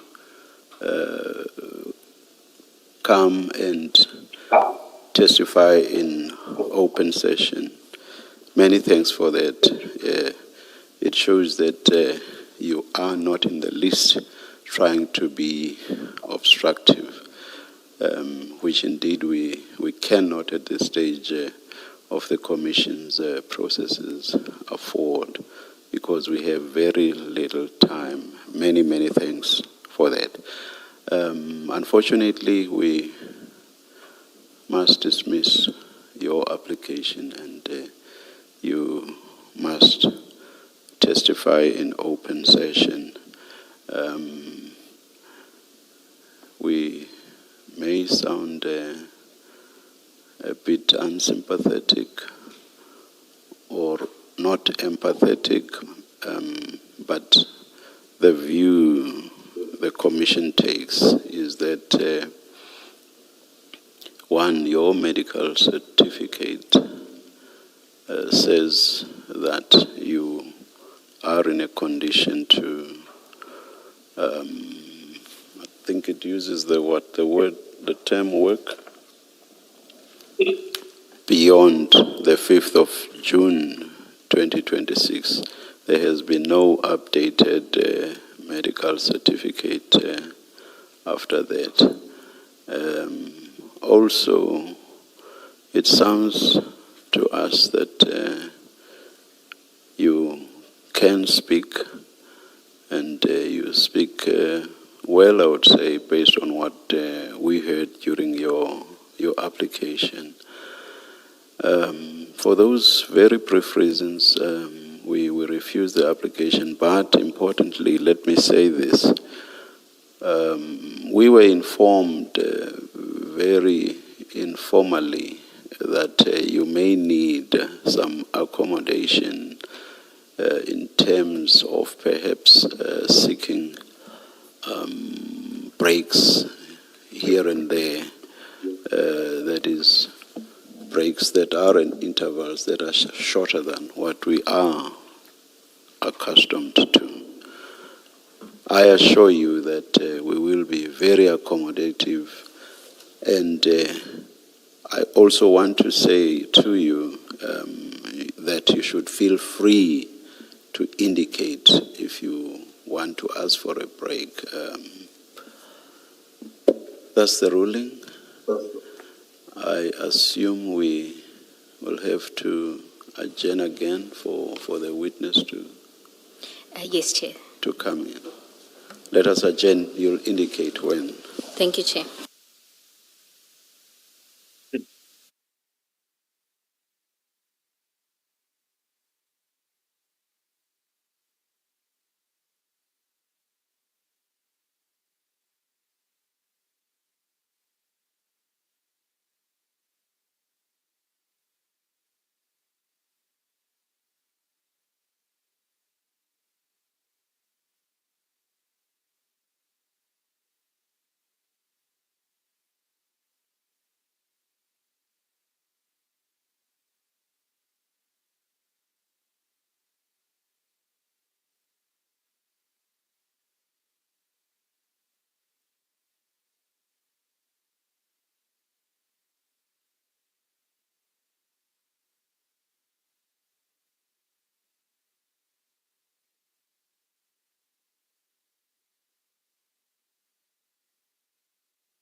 Ms. Sigels Ncube. Good afternoon, Commissioners. Commissioners, the next witness is Chief Mashaba. He has elected to take the oath. Good afternoon, Chief Mashaba. Good afternoon, Chair. Do you please place your full names on record? Samuel Tiane Mashaba. Do you swear that the evidence you are going to give is the truth, the whole truth, nothing but the truth? If so, please raise your right hand and say, "So help me God." So help me God. Thank you, Chief Mashaba. Thank you, Chair. Chief Mashaba, in front of you, I've put out your file with your witness statement that you prepared for purposes of your evidence today. If you could just go and check from page 1 and then go to page 12 and confirm that the signature on page 12 is your signature, please.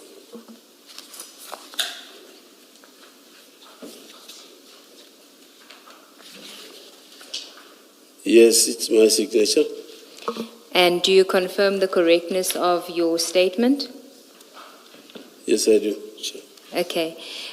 Chief, how we're going to deal with it this afternoon is you will be given liberty to either read your statement or give your version of events insofar as the Ayrton drug bust is concerned and your involvement therein. If you feel more comfortable reading your statement, which is preferable, then please do so. We won't interrupt you, but we may ask clarifying questions, and then we will adjourn for the day, and tomorrow we will then do the cross-examination. Do you understand? Yes, I do. Okay. So if we can then proceed and start on page 1 of the documents, you can start on page 1. And again, as the Chair said, if you do need a comfort break, if you can just give us an indication and we will oblige. Thank you. Oh, okay. Yes. Please proceed on page 1, and you can start from paragraph 1, introduction, and just read from paragraph 1. I, Samuel Tiane Mashaba, state the following under oath in English, that I'm an adult male traffic officer. I joined Gauteng Traffic Office in 2003 as a trainee in Buchenwald Kloof Traffic College in Pretoria West. In 2004, I again joined a provincial taxi violence task team. In 2006, I was then seconded to Premier's office as a supervisor. Correction, I omitted, as an acting supervisor, PPI, to form VIP escort unit, assisting the Premier's team, the President and the Deputy President's convoys. In 2013, I was then promoted to a Chief Provincial Inspector post at the Premier's office in charge of same teams, Premier, RSA 1 and 2. In 2018, I was politically and forcefully removed. I was even arrested and detained at Johannesburg Central, together with my 3 other colleagues. And the following day, the matter was not placed on the roll, and we were released. I was then suspended. Upon my reinstatement, I was transferred to Vereeniging Regional Office as the head of the service point or region. In 2020, I was appointed as the Acting Deputy Director, Sidibeng District, Southern Corridor. The Ayrton drug bust. Before you proceed to the Ayrton drug bust, what is your current position? Chief. And when were you appointed Chief? 2013. So you say in 2020 you were appointed as Acting Deputy Director? Yes. But you say that now you're the chief. What is, I'm not following. I was acting Yes. on the 20, in 2020. Oh, so you retained your permanent position as the chief, but you were appointed as the acting director.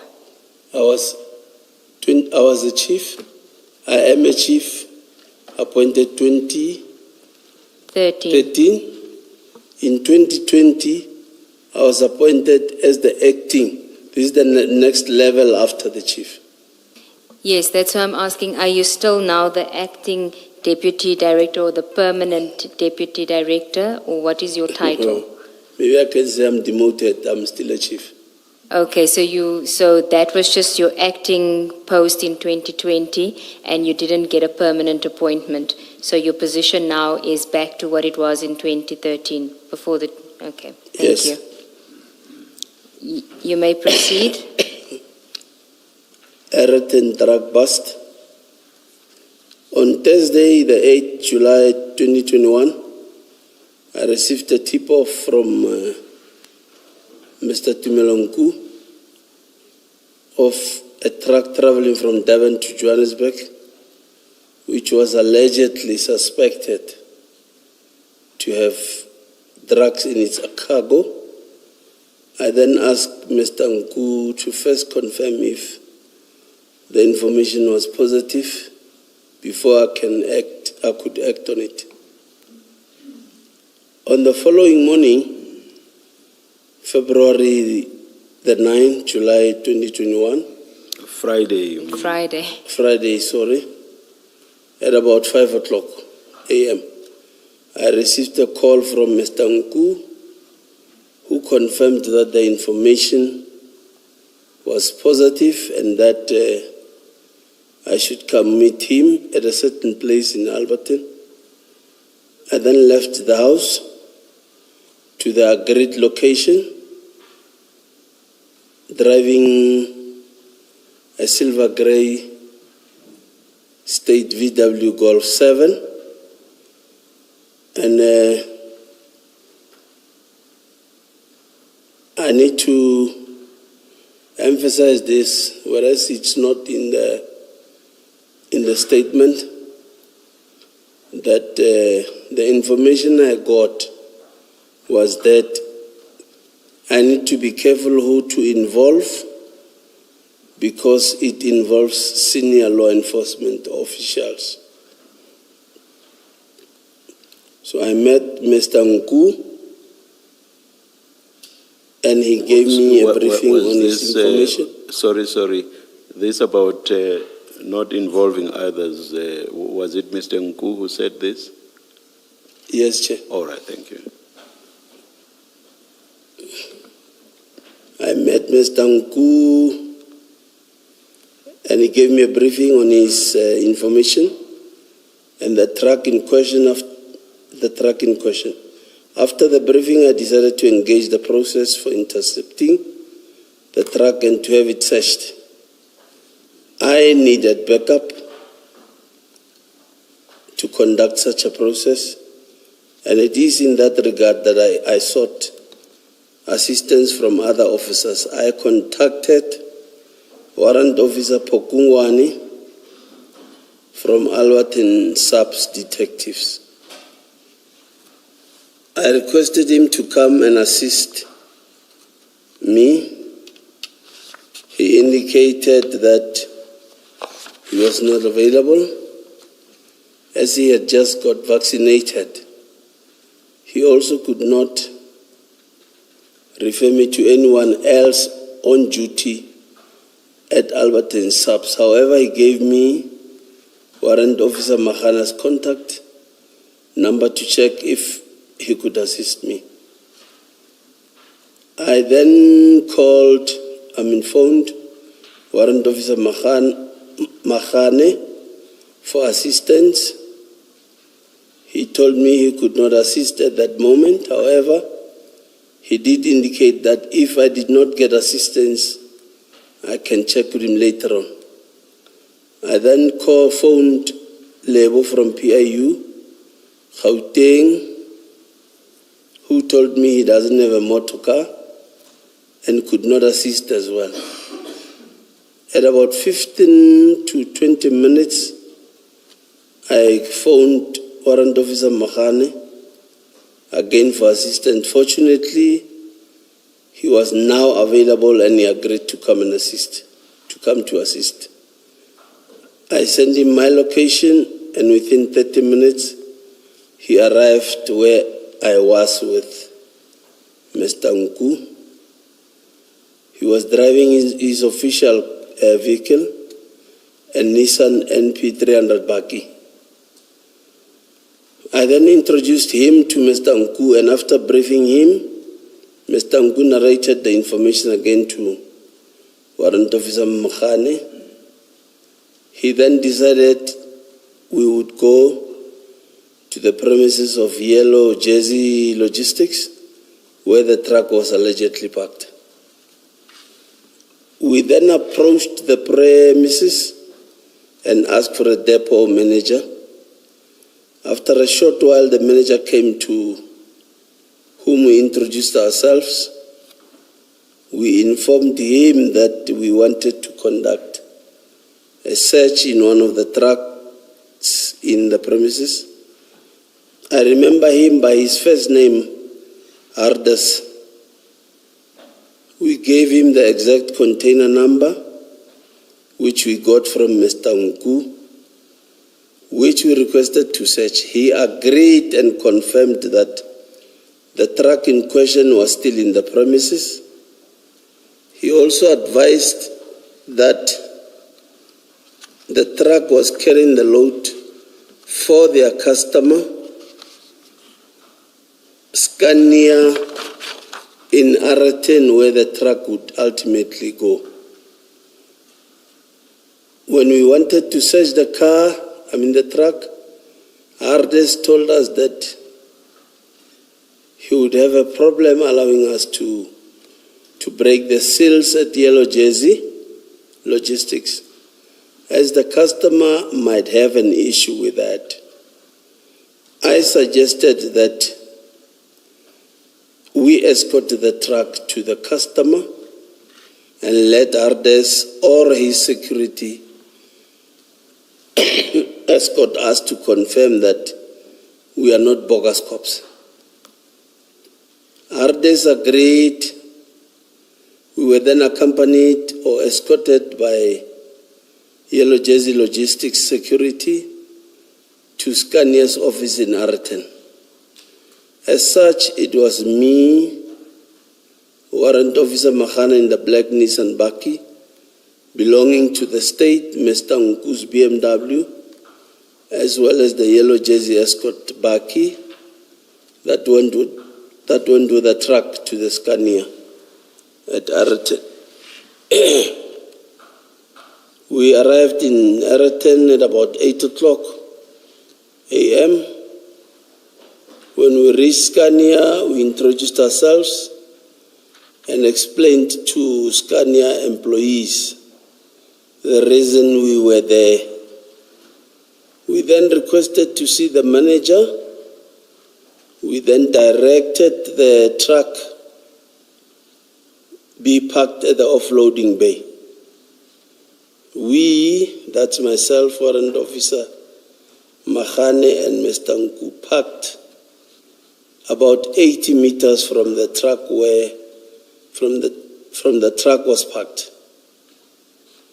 The person who introduced herself as a manager was Miss Jolene, who was also the recipient of the truck. Another person by the name of Cornelius also came. He's the one who gave instructions to the Scania workers to open the container. When the container opened, black bags started falling down.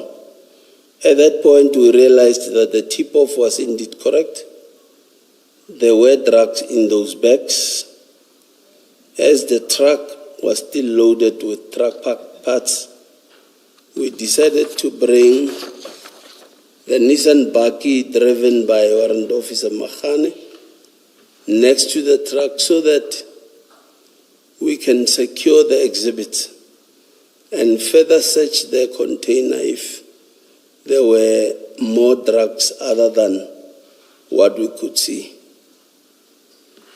We loaded the fallen bags into Warrant Officer Mahana's black Nissan Baki, assisted by Scania employees.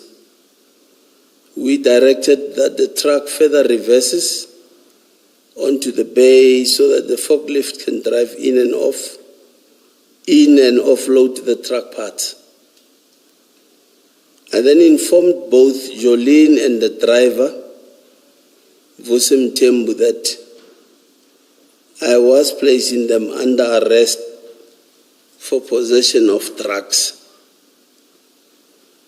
We then started to count all the bags to be 23 in number, and we placed them securely on the baki. I was informed by Warrant Officer Mahana that he contacted Warrant Officer Pakula from National Investigative Unit to come help process the scene.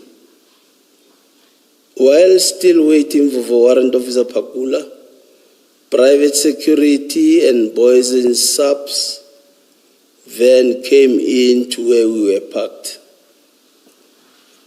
The subs members found me standing with Warrant Officer Mahana outside waiting for Warrant Officer Pakula.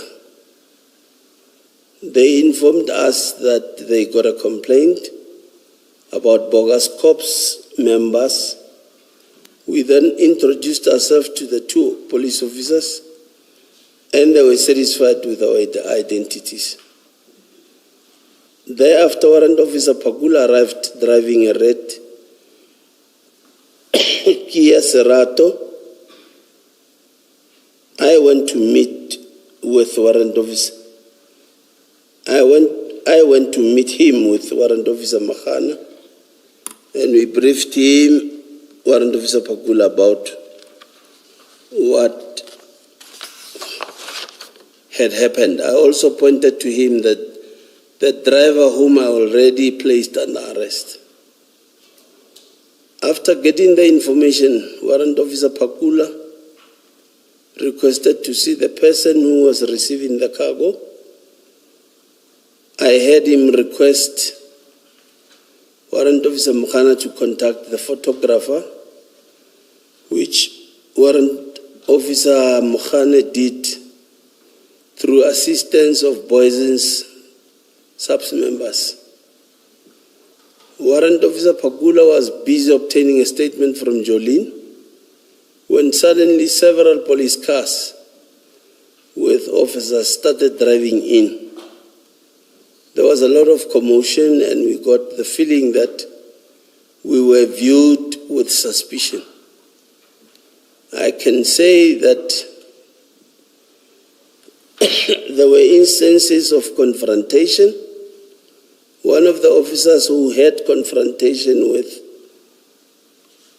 Warrant Officer Pakula was later known as Warrant Officer Khotso, who was accompanied by Colonel Ndlela. However, Colonel Ndlela was happy with the success and congratulated us. Warrant Officer Khotso had a problem and started arguing with Warrant Officer Pakula. And his argument was that, why didn't we have an inquiry to effect an arrest? Which Warrant Officer told him there was no time to open an inquiry. Then he said, Major General Khan of Crime Intelligence was on his way. Warrant Officer Pakula had earlier called members of the Provincial Dog Unit, K9, to come to the scene. They then arrived together. Just don't mention the name. The name of? Yes, don't mention Just say The at first, this point. the first name on the third line of paragraph 20. So the Lieutenant Colonel, don't mention that name. Okay. Sorry. They then arrive together at this point. Then the captain I must mention. Yes, the captain is fine. Oh. So can I just read it? Sorry. Yeah. Perhaps the best would have been to make changes beforehand. Otherwise, what happened with Sergeant Previous. Kosi will happen here as well. No, I think I get you. Can I proceed? It only appears there for now. Yes, you may proceed. Yes. Captain Medupi also arrived. The dock unit members were ready to perform their duties. When General Khan arrived, he stopped them. Everything got out of hand. He did not ask for a briefing from us and simply did not want to listen to us. He went to other persons instead and got the version which he entertained. He was behaving like a man with all the powers and took charge of the scene. General Khan instructed Warrant Officer Mahane to sit in his buggy. Then that's where the altercation between me and General Khan began, when I confronted him and asked, why is he instructing Mahane to sit in his car, which looks like an arrest?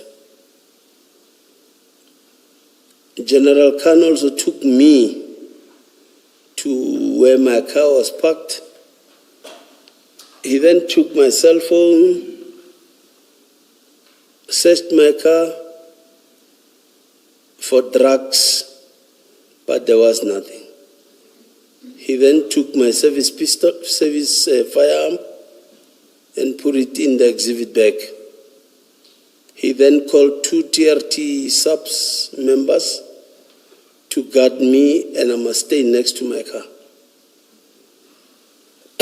Meaning I was removed from the scene and told me he wants to talk to my boss, Chief Director Advocate Tami Maisela. He then called Deputy Director Mandla Skonyani and asked if he knows me. The phone was on speaker. Mandla then agreed he knows me. Then General Khan asked to talk to my boss, Chief Director Advocate Tami Maisela. Then fortunately, my boss and Mandla Skonyani were together. And Mandla gave the Chief Director, Advocate Tami Maisela, the phone still on loudspeaker. He inquired whether I'm still employed, suspended or fired at the department. My boss confirmed that I'm still an employee and asked Khan what is the problem. Khan responded that he found me on the scene of drugs in Ayrton. My boss said he doesn't care what I did. I must just be locked up. But then General Khan wanted to release me. I refused and said, if he releases me, he must release the other guys also. But if he arrests me, he arrests them, he must also arrest me. At this stage, there was chaos with a lot of police officers on the scene. Our success was hijacked from us by police officers who wanted to claim our success. Sorry, the only reason for them to claim success was by arresting us, and that is exactly what they did. At around 1:30, 13:30, we were arrested by DPCI Hawks team that came last at the crime scene. These were Brigadier Sekgobela, Colonel Stein, Colonel Maluleka, Captain Sebola, Captain Norkie. They arrested us and took charge of the scene. The driver, Vusim Tembu, Cornelius, and Miss Jolene, who were placed under arrest, were released, and the truck was not even taken to SIP 13. Excuse. After the arrest, we were taken to Boysens Police Station for detention, and was detained at around 19:30 until Monday, the 12th July 2021. To our surprise, we were treated very bad during detention in the cells, and we were told, as per General Kadwa's instruction, that we are not allowed to be visited, where the toilet was not even working, and nothing was allowed from our families outside. Food, toiletries, and water. We appeared at the Boysens Magistrate Court on Monday, the 12th July 2021 for bail. Still on Monday in court, our lawyer J.P. Fenter told us that the control prosecutor and his team were refusing to place the matter on the roll. Sorry. However, General Kadwa and Brigadier Sekgobela came to court and threatened them, his prosecutors and the lawyer, to enroll the matter. The case was then postponed to the next day, the 13th of July 2021. We were then remanded in custody for 7 days for a formal bail application. We were then transferred to Johannesburg Prison, Sun City. Our bail application was on the 21st of July 2021. During the bail application, Captain Sebola said we had been arrested for possession of allegedly 700 kg of drugs, cocaine. The magistrate in Westgate Court asked whether the drugs were weighed, and if so, which method was used, which he could not answer. Again, the magistrate suggested that our arrest was rushed or made prematurely. Again, Captain Sebola could not answer or rebut the suggestion. We were then granted bail. On our way from court, my supervisor, Director Pompi, served me with a letter of notice to suspend dated 20 July 2021. Copies of the events of suspension and disciplinary hearing to be attached. But until today, I don't know what is happening with my departmental case. I don't know whether it's still on or not. Can I ask, Chief Mashaba, does that mean you are not back at work yet? I am back at work, but I don't know how far is the case. Okay. Departmental. So you were never suspended I was suspended, following this letter, yes, and then you went back to work yes. without any process, without a disciplinary process or anything. Disciplinary process was not followed. Thank you. Is the case that the period of suspension expired, and because it had expired, you had to go back to work? Yes, Commissioner. It's usually 3 months, right? Yes, 90 days.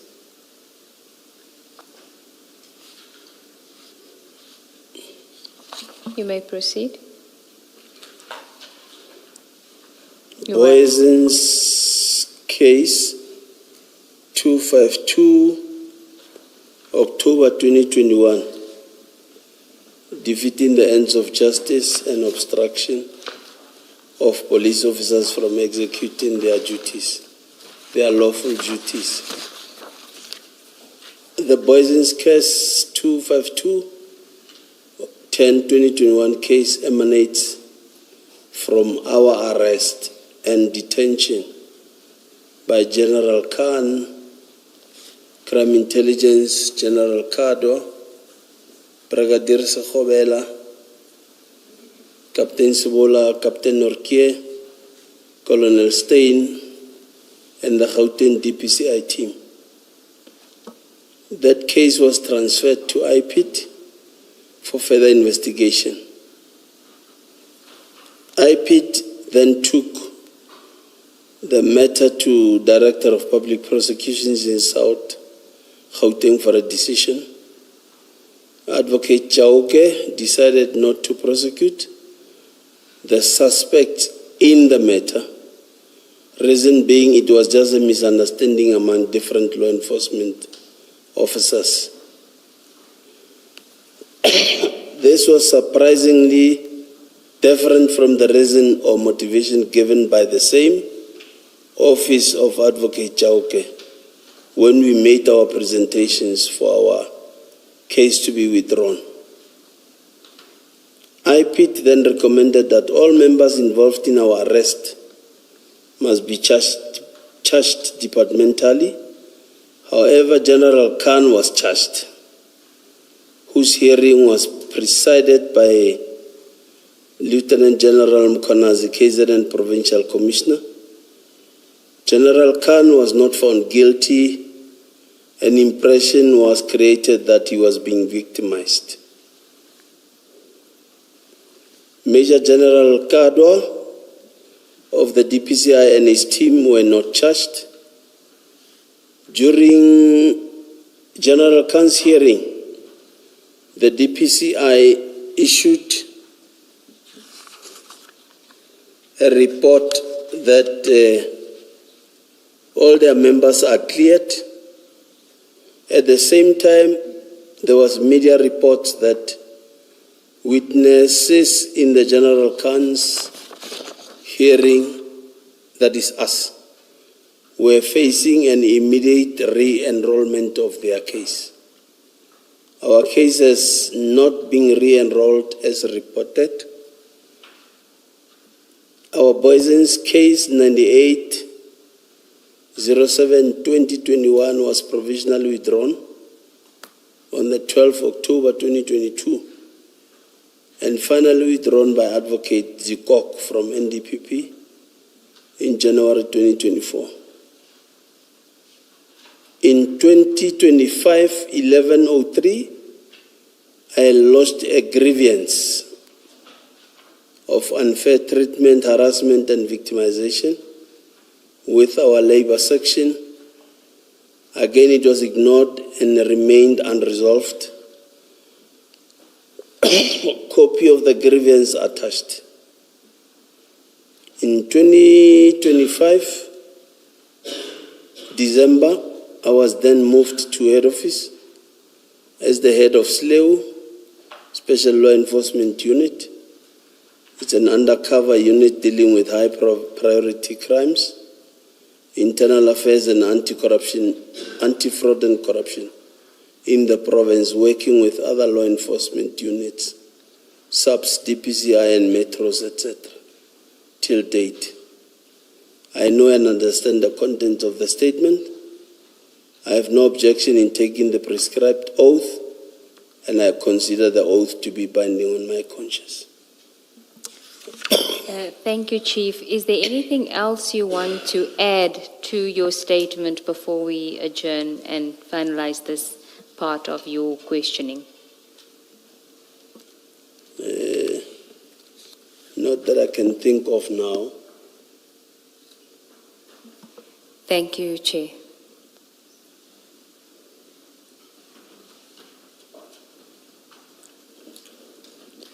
Chief Mashaba, Yes, Chair. we will adjourn at this stage, resume at 9:30 tomorrow morning. Okay, Chair. You must not be late. I can hear, Chair. You must not be late. I must? Don't be Not late. be late. Don't be late. Okay. Let's All right, Chair, I adjourn. won't be.